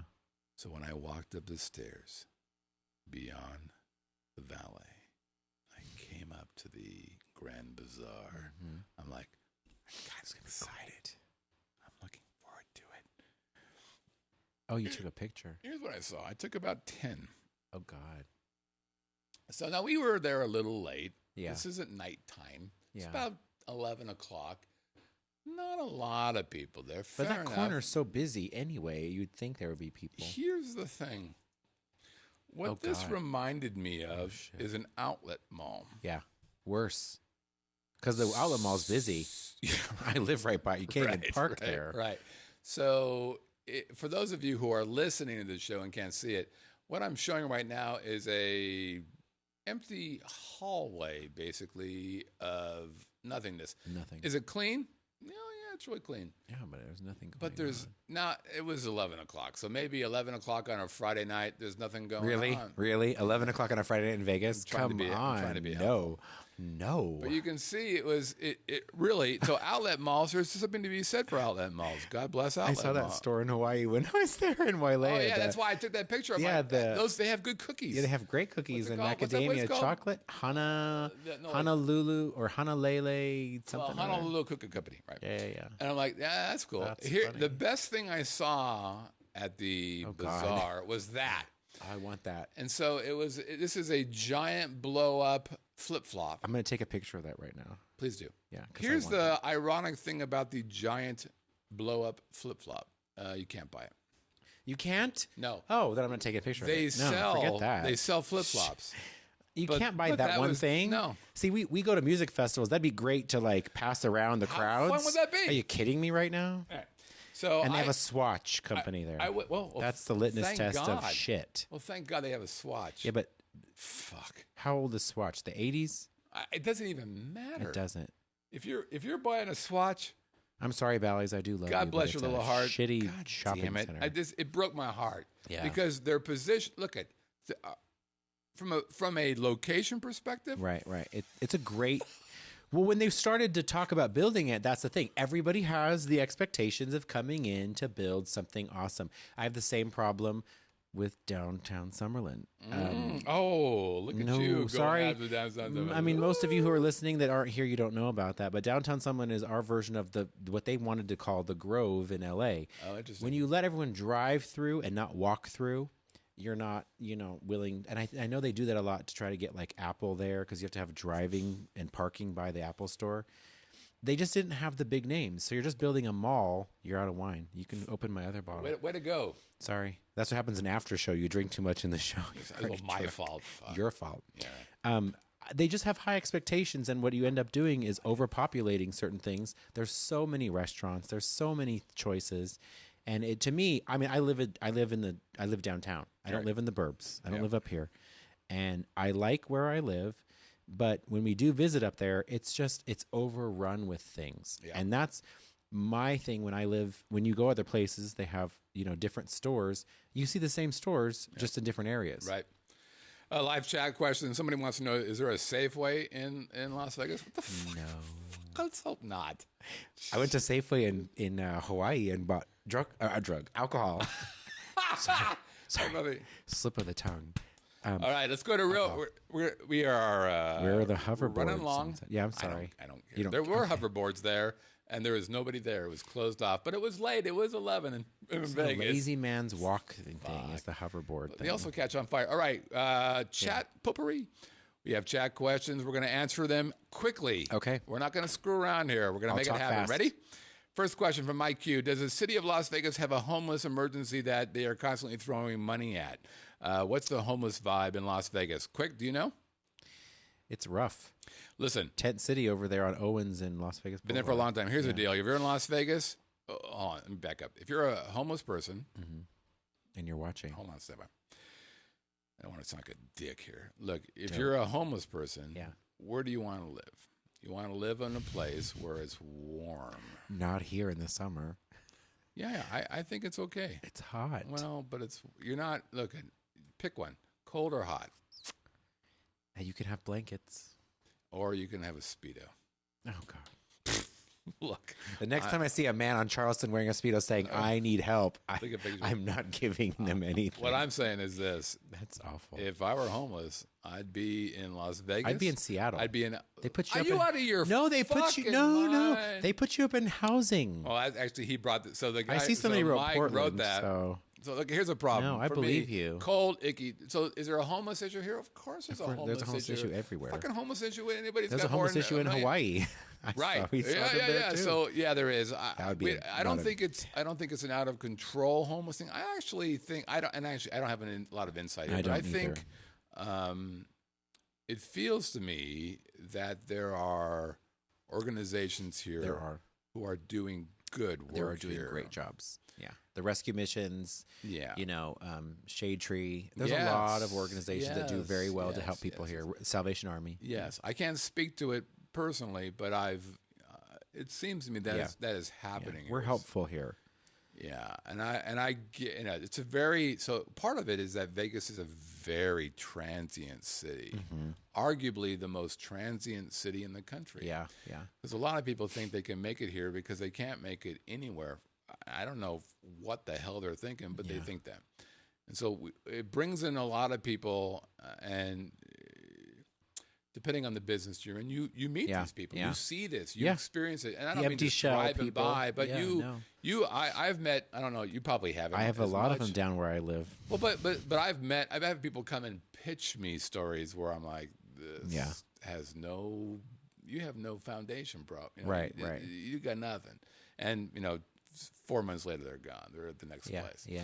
So it's tough because a lot of them either have a drug problem or there's a gambling issue. Yeah. Then it's just to get where they're going next, and that's hard in this town because it's so relevant and prevalent. That's a good point because the whole gambling thing can be poisonous. I mean, obviously, because you could be saying, "Well, I'm a pretty good gambler," and the truth is, everybody thinks they're lucky. You're not. No. Yeah, most people aren't. That's why those really pretty big buildings on the Strip are there, is because most people are shit at gambling. They didn't build the Bellagio at $2 billion at the time because people were winning money. Right. Yeah. Sorry. Although I do play mega bucks every now and then. God bless your little heart. I know. But a lot of folks think that's a the way to go. Plan. Yeah, it's not a business plan. That was a business plan for Sheldon Adelson. Yeah. That is not a business plan for you and I. That's right. Correct. And I've got friends who are pretty good, for example, poker players. Yeah. But they're not doing it full time. Right. They're good. Yeah. And I've seen them win. Yeah. I actually have two friends, one of my best friends and another guy who are really good. I mean, really good. Yeah. And I've seen them kick ass. And I've seen them lose. Yeah, and it's scary. Yeah, it's a rough play. Okay, next one. Eric wants to know, what's the one thing you think is too cheap in Las Vegas? Too cheap in Las Vegas. Yep. I'm gonna literally get bit for this one. Parking. Oh, go fuck yours! Are you serious? It's free. It's supposed to I know be when free. MGM put out the thing about their parking. Bryce. Listen. Clearly you don't watch our show. I'm the person who pays $20 to the valet to park my car. I can't tell you how many people have who have written in, called in and said, I'm sorry, everyone. Bullshit. I've lived in bigger cities and been a part of other cities where parking is a lot more. I agree. It's a different environment. You know what? The one thing I would gripe that's too expensive on the restaurant side is food, because when you go to California, the menus are cheaper because they get their food right there. There's no there's no footprint going to Vegas. Vegas is very expensive when it comes to food cost. And you know that. And they can sell it for cheap at the hotels because they want your money other ways. To me, it's a ripoff. Gas is great. Thank you, Obama, everybody. Gas is cheap right now. Here's what's too inexpensive: water. Too inexpensive water. Mm-hmm. Okay. It's too cheap. Listen, okay. I pay less for water here in Las Vegas than I did in California. Sure. Okay. Right next to the fucking ocean in California. Well, the ocean is a different kind of ocean. I know. Whatever. But the truth is, matter a little bit of pickety pop pop, and you get good water. I'm in the desert. We have a real water problem. Yeah. And we don't have a water problem. Apparently, we don't acknowledge a water problem. But I think water is too inexpensive in Las Vegas. Sure. And, and listen, I got a big pool and I got stuff. And alcohol is really cheap in Vegas. Here's what's that's not too cheap. Actually, depends on where you're at. So if you're on the Strip, alcohol's stupid expensive unless you go to the sundry if shop. You're buying it like I am. Well, I'm buying it wholesale. Sorry. Oh, God damn, nobody likes bread. Okay, here, next one. Danny wants to know, what do you think of Chumley's getting busted? Let me tell you what I think about Chumley getting busted. I can't talk about that. Yeah, but you're gonna. Shit. Here's the deal. I just read something today that he got popped with so much drugs and baggies and stuff that he's not just a hanging out doing a little drugs. Oh, nay, family way. Oh, boy. He's behaving like a dealer. Whoops. Let me just say something about that. Oop. It's arguable that Mr. Chumley, Chum as his buddies call him, Sure. may have the mental agility of an amoeba. Oh. And it's because he's making $25,000 an episode, allegedly. He may be worth upwards of $5 million, according to some bullshit website. And yet, he's being accused of some sort of sexual assault. Accused, not proven. No, not saying that. But when they walk in, hey, chum, mind if we look around? No. Oh, well, we got a warrant. We'll take a look. Hey, what's that safe down there? I'd rather you not look. We have a warrant. We'll take a look. Well, fuck. Is that a digital weight scale thing? Yep. Maybe he was measuring his weight. Nobody does that. Unless what? Dun, dun, dun. Now, Bryce. I disclosed that early on before the show. Right. In the my pre-show, mom is his neighbor. Bryce in the pre-show said, I know a guy who knows a guy. See, my mom delivers homemade bread and jam to his house. Which They're he's had neighbors. Plenty so. of, clearly. Oh, God. By the way, I don't know him. I've never met him. He's a meth guy. He's on meth. He does meth. Well, he lost a lot of weight. I know that. That's why you're on meth. I mean, why would you not be on meth? Maybe he was on a really, Jillian Michaels plan. The Biggest Loser. Maybe he can go on there. I wouldn't either. She has her own reality show now too. Oh, look at that. Look, see, they're looking for me now. Right. They're looking for me. Chumley. Right. My mom is his neighbor and only has nice things to say, even when Fox 5 came out to interview her. My mom lives on a street that nothing ever happens. And I came home from Hawaii and I talked to her and she's like, oh, we had a big to-do on Patrick Lane. And, I just gave away their address. Oh! And sorry, everyone. And, he got, the whole team was out with the undercover guys and all that stuff raiding the house. Okay, so here's the deal. I don't watch the news, so I don't know. But if you're Chumley, quit fucking up. When you're that young and you get that much money right away and you don't know how to deal with it, I'm pretty sure he just doesn't know what he's doing. He's 30. Well, actually, stand by. Yeah. Stand by. Stand by. That's what they say. My argument is, well, of course he's 30. Yeah. Look at him. My argument is men don't get it until they're 40. I think they have to get it by 40 is what happens. Well, you're forced to get things. Yeah, by but that they age. get it. They have learned stuff. So he's 25% away in his life. Or actually 33% of his life, actually figuring it out. However, get it, for God's sake. Yeah. Don't be a dumbass. Well, the thing with any of those making us look reality people is that they have to know that it's going to run out and you need to save it up. I mean... Or figure it out. Yeah. Look at the gal who did the skinny vodka shit. What was her name?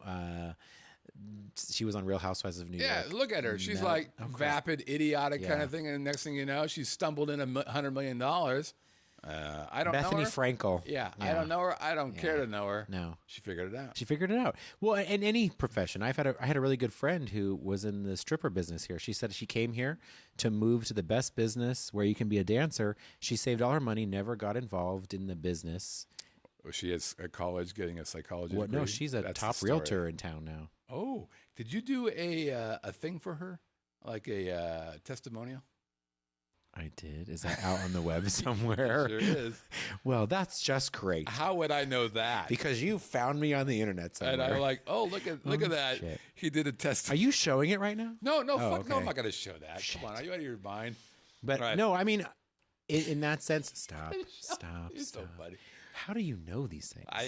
Once you do something on the internet, it's for life. It never goes away. Yeah, Kim Kardashian. Your whole life is on there. Oh, she's such a fucking vapid, idiotic. Do you like her? Don't tell me you like her. Oh, no. I don't. No, I don't.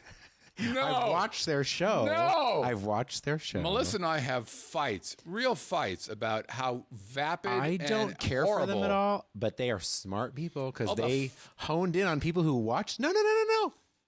If you really realize how they made their money, it's because not me, but we bought into them. And that's how they are. We did not. I did not. I did not. I don't give two shits about them. But they have video games, and because the rest of the world, his headset went off. He doesn't want to hear. What's that sound I hear? It's ringing in my ears from the fear and scaredness that I feel because, oh my God, I don't want to hear this shit anymore. Oh man! All right. Put them back on if we're still here. What time is it? It's time to not talk about the goddamn. Here's what time it is. John! We don't have any more alcohol to have a drink on me. Oh, we have more. Yeah. Bruno Mars rum. All right. I know we skipped a couple of the Sorry, everybody. potpourris, but you know what? I got a chatty Cathy over here, and God bless his little heart. He's a chitty A chatty Ken. I'm not. Oh, no chatty Kathy. Ken, whatever. All right, Just don't- kidding. Don't be I have a whole list of post-its here I need to start writing. You'll be all on. right. Stand by. Okay. All right, let's have a drink. I mean, this is part of the show where we show you a picture of a bar that I have been to, and if you can send in your answer, you have a chance to win many things. Now, this is the part where you're about ready to tell people what they can win, and you don't know what they can I promise I won't tell you what bar that is. 'Cause I think I made that mistake on your last one. I wrote it on the Facebook page. You and did write it. And then had to delete it. And I was still wrong. You're wrong, which I thought was funny. Okay, here's the All part. right. Okay. I'm going to show them what they can win, and you have to describe what they can I win. have to pee soon. Hey, good talk. I've had a lot of... Good talk. Yeah, okay. All right. All right. It's really nice hanging out with you. Ah, me too. It's fun. Okay, ready? Okay. I'm going to show some stuff, and you describe to them what they can win. Are you ready? Okay. Don't fuck this up. This is super important. Ready? Here we go. It's a beautiful Vegas Video Network visor, protecting your head from all the elements. That was good. I never heard the protecting part. That was well done. Well, I would have used that in Maui because I freaking why got didn't you burned. have I that? don't know. Oh, that's fucked up. Ta-ta-ta-ta. Oh, we have not one, not two, but 3 CDs from your man, Scott Whitney, which behind me is the recording studio he probably recorded most of those albums in. Well, not, but good All call. right, fine. Or An empty bottle of wine. drink on me. A drink on Scott. Literally Very well on Scott. done. Atta girl. Boys, I didn't think- it's okay. All right, here we go. Whatever. All right, Thanks. here we go. Here's last week's Have a Drink on Me, ladies and germs. Stand by. Please. Oh, we've got. I'm sorry. I almost skipped it. A couple rules. Okay. If you're in the live chat and you submitted a correct answer, what happens? You get another correct answer. You double. Wait a minute. Is there another way to get more answers in there? Yes. If you submit a video or a picture of one of our CDs or maybe even our visor in the wild, I'll give you another answer. If you're the very first person to answer, Okay. you get another answer. Oh, why would I want one of those visors, Scott? That's a good question. Because if you get a visor, you, sir, will be a part of the gallery or galaxy of gods.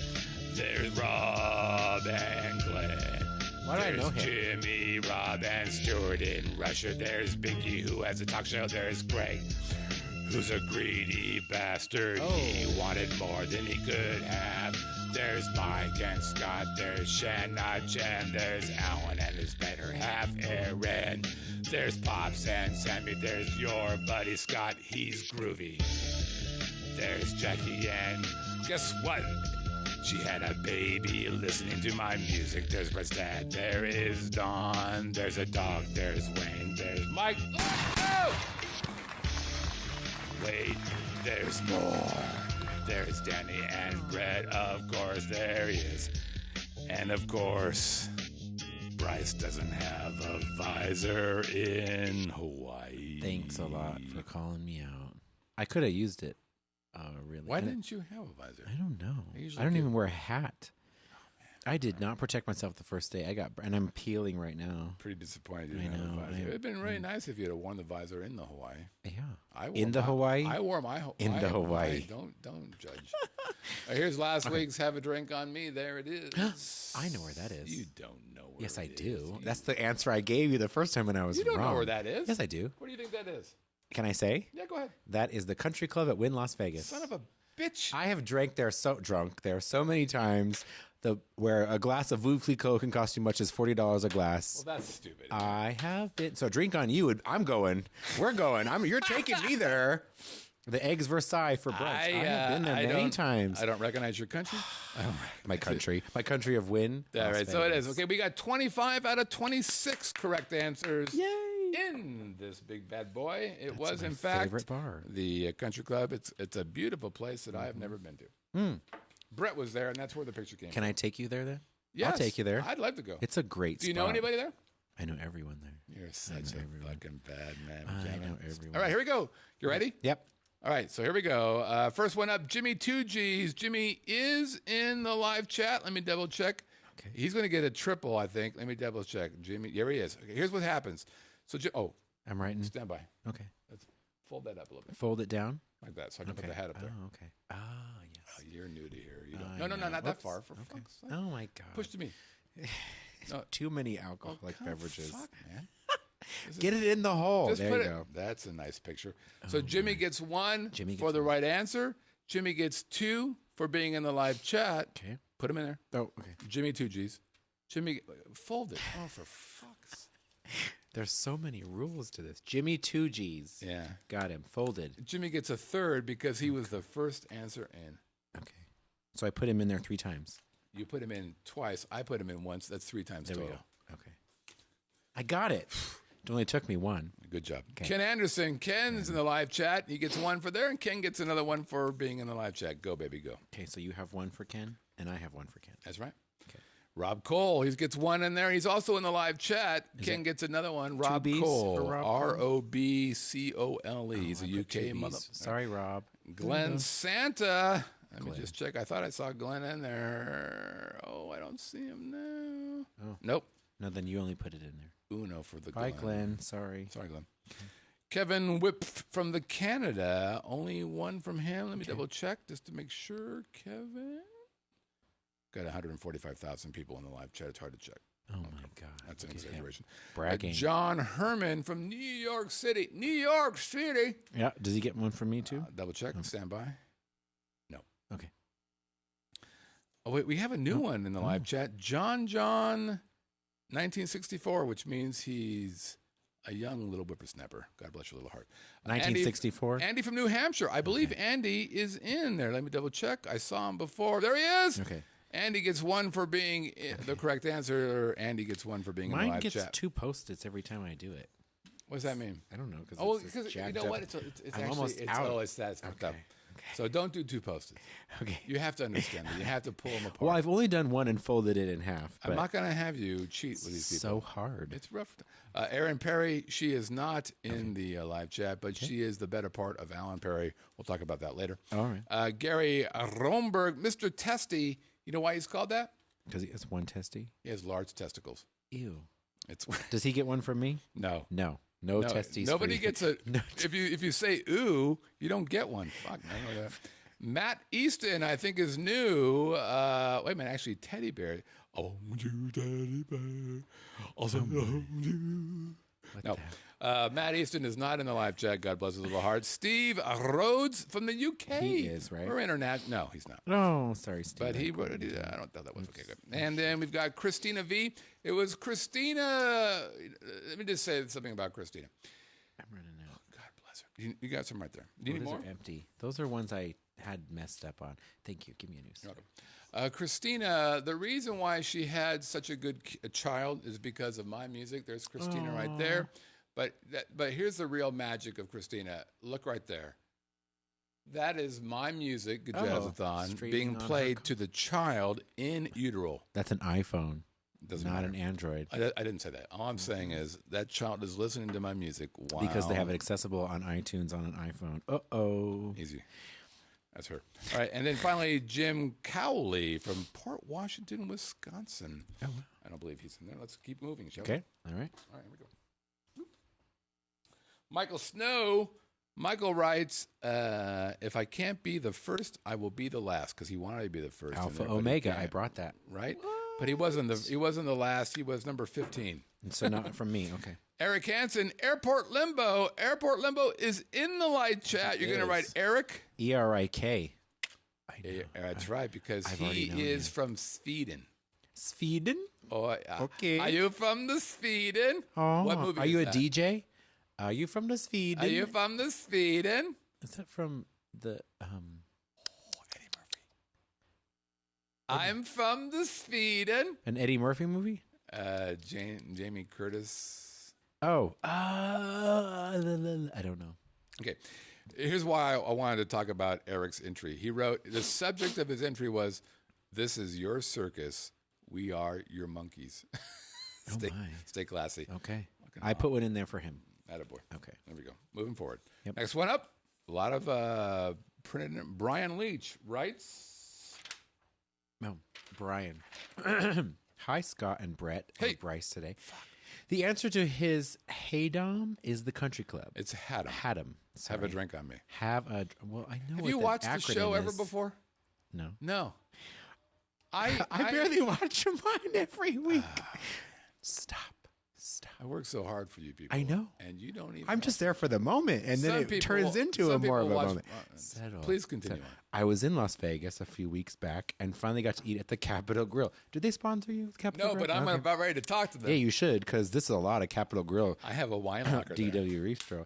Now I know why you, Scott, think Hey, so highly of it. does the DW Bistro sponsor me? I can. Boom, motherfucker! I will close that shit. Capitol fucking Grill. Most excellent. It will definitely going to be. It's definitely going to be a place where when we're in town, good Yeah. times. Mm-hmm. I've only been there once. I didn't really love it that much. It's okay. I'll take you there. All right, will you? And I'll take you to the country club at Wynn since it's on Fair your enough. fucking show. One for Mr. Leach. Leach. What's his first name Wait, again? hold on. Is he in there? I don't think he's in the live chat. He doesn't get a double. Okay. Sorry, no double for you. I don't see him. Okay, I'll have a next double up. for you. Next up is whoops, oh, that would have. You're dropping shit over here. No, I did not. All right, next up is Mike Beatty. Mike writes. Mike wrote something. Mike said, "Dear Scott and Bryce," he had foresight. I always watch the replays of you shows. Yeah. Don't make them I know, feel I'm bad. just kidding. No, I'm just, your shows. Damn it. Because it. God damn it. I'm not gonna Because have it's them. on late here in the Northwest Indiana. We're on at 7 now. It means it's 10 o'clock at the latest in the Americas. Some people go to Wake bed up. early. It's okay. And I get up early in the morning for work. You didn't let me finish. See, this is the first time I've entered and would love to win a drink on Scott when me and my family. Who wouldn't? And not, by the way, it's strict on you, sorry, not Mike. you and your fucking I'm family, sorry, Mike. No. Jesus. The bar is the country club at Wynn. Love the show, Mike. We love the show. Mike would love to move back to Vegas. Oh, he used to live in the Vegas. God bless you, Mike. You can be a member of House Seats. Is he on here? Do I Nope. write him? Okay, sorry. You weren't even listening. Craig Daughtry. Oh, he has an email. I can see it coming to gonna me. read- no, fuck That's off. a lot of emails here. We're a very important place. Here's what Craig writes. Craig writes, I'm back to win again. That's right, Scott and BG. It's me, QCBG, Queen City Greedy Bastard, a.k.a. Vegas Dog. What obscure rule this week will Scott keep BG from pulling my name? Look, you fucking... Look, here's what happened. So You won last week, and you tried to win again the week before that. Oh, You he can't do won? that. You can't do two in a row. I'm just trying to... Listen, I'm just like Jesus, except with the haircut. This week's Haddam was the country club at Wynn. That's correct. I love the show, guys. God bless your little heart. By the way, this guy's been in Las Vegas longer than I have. I'm going to try to make the live chat this week. Oh, hold on. Let's see if Vegas Dog is in there. Stand by. I saw that Let's name see on if the he's list. made it. I saw that name on the list. Oh, you said that? Yeah. Vegas Dog gets a double. What's his first name again? Attaboy. It's Craig. Craig. Okay, let me ask a question. So how do these people know that it's the country club at Wynn if they don't live here? I mean, Craig lives here, but Because I give them clues. like, what did you say? Like Steve Wynn's place? Yeah, that's the clue I gave. It's called the Country Club at Wynn. That's my clue. So bad. I gave that clue to you, and you couldn't figure out what the fuck it was called. Okay, here we go. Next up, Steve I, who's in the live I know chat. who Steve is. Steve gets a 1. He's seen your show, right? Hi, Steve. Thank you for watching House Seats Presents. Steve Mondays Rice. at 3 o'clock. Steve Rice is he? Oh, Steve Rice. Hello, Scott and Bryce. Hello. My Haddam. Potato. Is the country club at Wynn? Okay, let's have some fun. The F-bomb report from last week's show. I'm gathering that's how many times you said the F word. Scott. Could be talking about fun. It's fun bomb. How many Lies. times were Scott Lies. fun versus Bryce? Lies. Maybe it's fellatio. I don't know. Oh, that's fucked up. Jesus Christ. That's Scott enough said for it 31 times and Brett a measly 6. I said fun 31 times. I'm there with you, Brett, if you're watching at home. Yeah, okay. So he also says, I love the show. A big fan. Thank you, Steve I.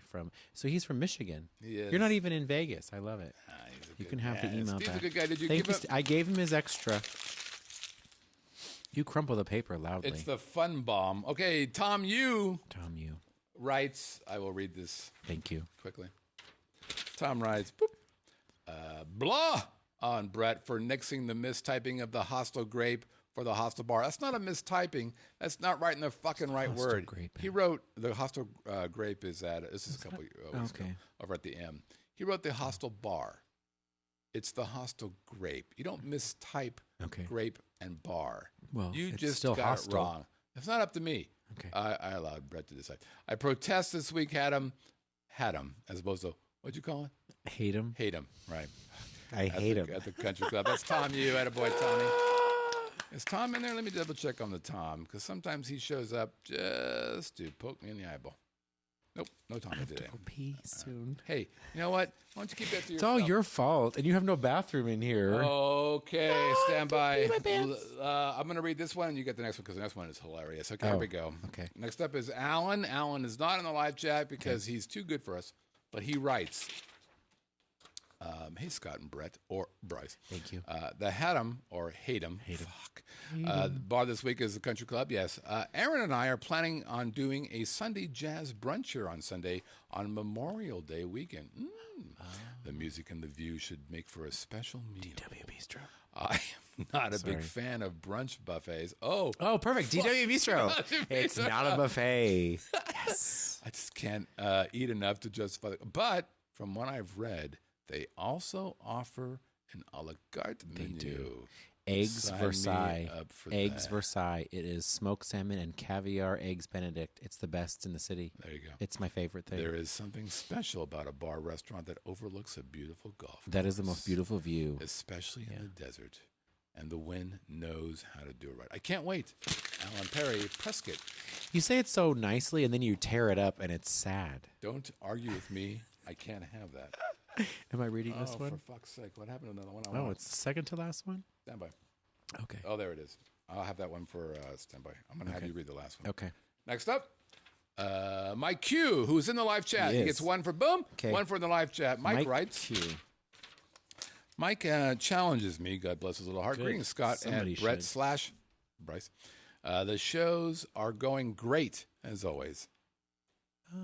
That's nice, isn't it? That's nice. I don't have that angel sound, by the way. Only you have that. Yeah, it's nice, You right? better work on that as my only sound. Don't talk to me. Great joy, blah, blah, blah. My guess is had him for cookup. I did find one minor fault with last week's show. Huh? Oh. A fault, Hard to believe. as you want to call it. Just a mistake. Let's It's continue okay. and see if Okay. he's right. What does he say? Farrell's Ice Cream Parlor were started in PDX, Portland, by Bob Farrell, who just passed away. I suggested it was started in Southern California. He also started Newport Bay restaurant chain and was in the beginning stages of reopening the ice cream shop when he died. Have a good day. Oh. Ouch. Let me just say this. God bless you. Farrell's, amazing. It's good. Did you put a It's double in there good. for him? I put a double in there. A double scoop for him. All right, finally. You're giving me Not this one for finally. you? Leslie writes. Leslie, in my best Leslie voice. Leslie, hi guys. Here is the week's poetic and a bit baldy. Have a Body. drink on body. Not Body? baldy. Did you say baldy? I did. I said Right. body. I can't read. It's a shame. I own restaurants. I can't read. I'm sorry. Have a drink on me entry. See, this she spelled it out, not Sing it. hate him. Right, it's had him for fuck's sake. Jesus Christ. Now, listen to this. She got it very perfectly. Overlooking the 18th hole of the Wynn Golf Course, formerly the Desert Inn Golf Course, is the Country Club Steakhouse, an elegant good source of tastes of New Orleans. Unfortunately, it's not in New Orleans anymore. And steaks charred to perfection. And Stand by. cocktails. You are fucking this up so bad it's not even funny. Let's do it And again. cocktails so good. Wait, they'll wait, give hold Scott. on. It has to rhyme. right. It's not rhyming. Oh, it's a It rhyme? is a fucking It's a haiku poem. rhyme. Okay. It's not a haiku. It's not a 575. Dun, dun, dun, dun. Make it rhyme. All right, hold on. Give me a minute. Make it rhyme. I didn't know I was at like the poetic a hour rhyme. at the Go. Rhyme. Overlooking the 18th hole of the Wynn Golf Course is the Country Club Steakhouse, an elegant good source of tastes of New Orleans and steaks charred to perfection and cocktails so good they'll give Scott an erection. There it is. Ladies You didn't even let me finish an and erection. And it says bottoms up Leslie, a.k.a. Les Vegas. There it is. Les gets one for being there, and she gets another okay, for hold being on. in the live chat. So it's not New Orleans anymore because they fired that chef. So it's a different style now. Come again? Well, the chef that used to be there, he's no longer there. A little inside scoop is what you're Little giving me. inside scoop. I just know. But the wine som, Jay Martino, is awesome. So you'll know. right. I have to pee. Pick the person. Oh, for fuck's sake, stop being a little... Can I get into your house? My ass. Oh, you can go pee in a minute. All right. Okay. Stand by. Okay. Fucking baby. All right, here we go. All right. It's time for video stuff. We got 2 more to go. First up, Pops. Pops, by the way, writes, he asked me to learn the lingo because he's too old for drugs. We suggested, based on his video last week, that he may be on drugs. Pops says, nay, not on drugs. Nope. I'm on medication that was required by the government and suggested by my doctor. Here's Pops arguing that he's not on drugs. Let's see what he has to say. Okay.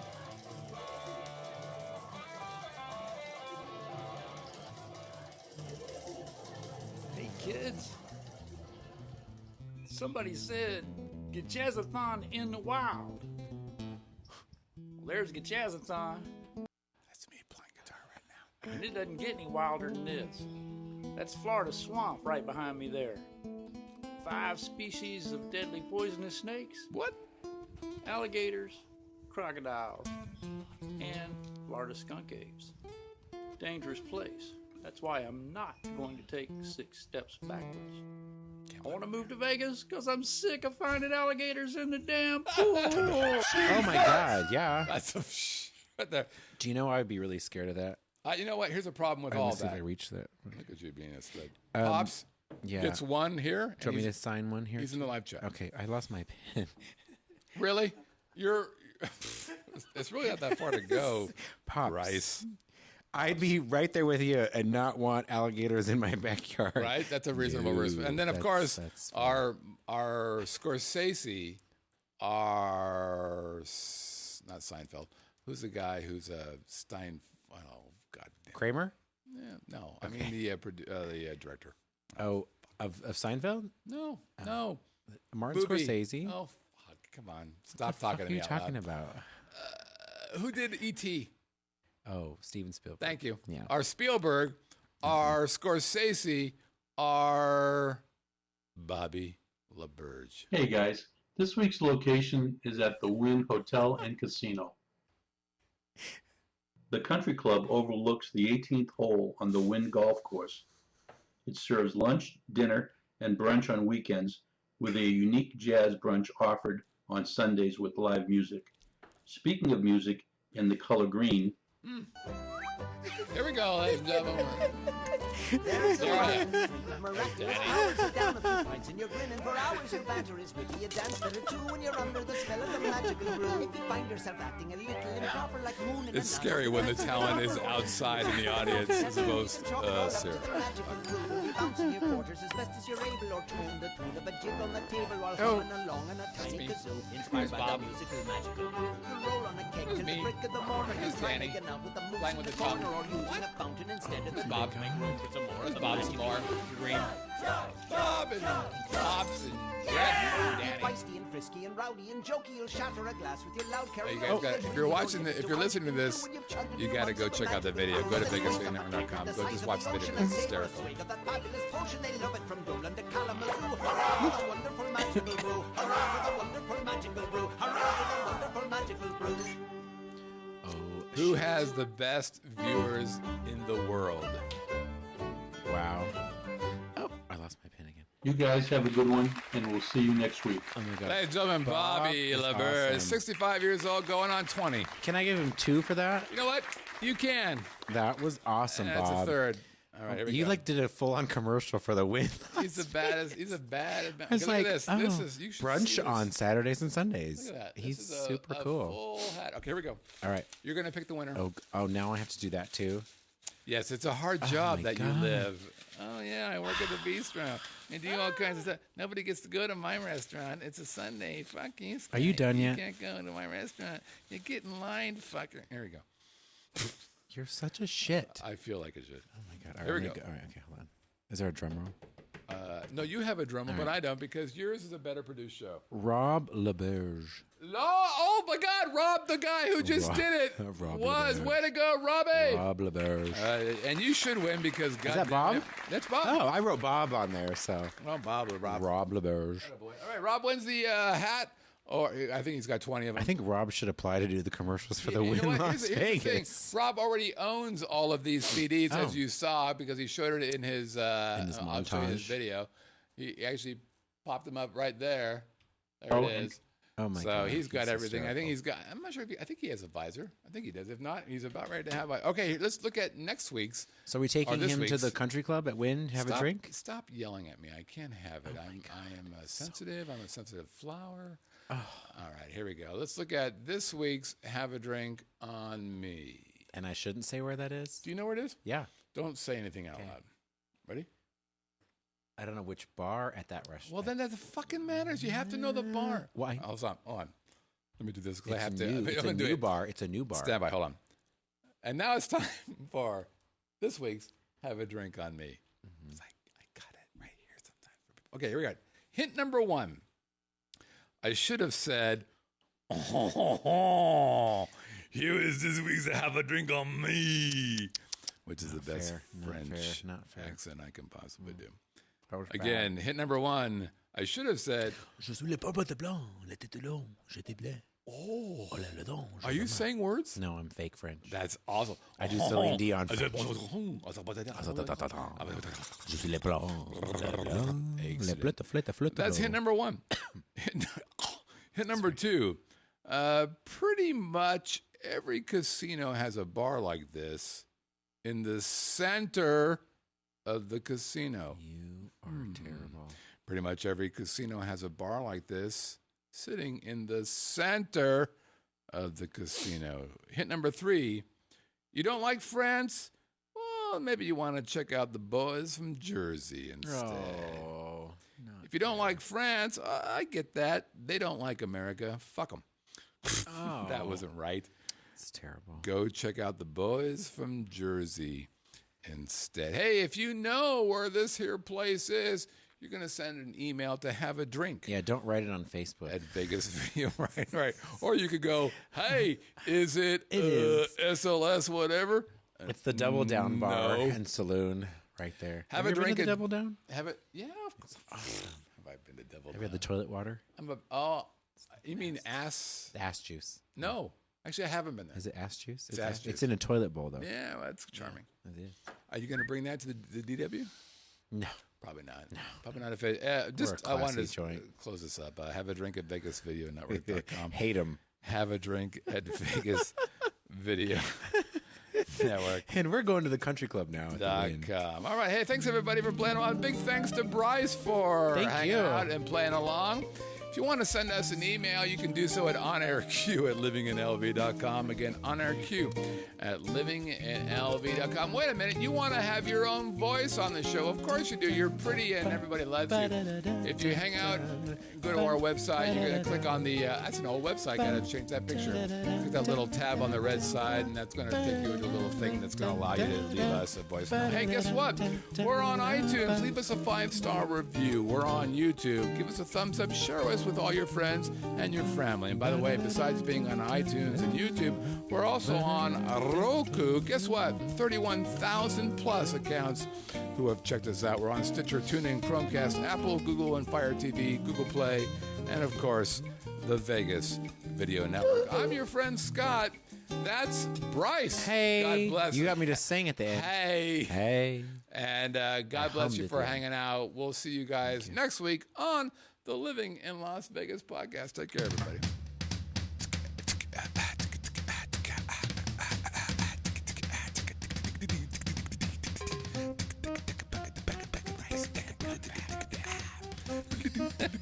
Horrible. I don't feel horrible.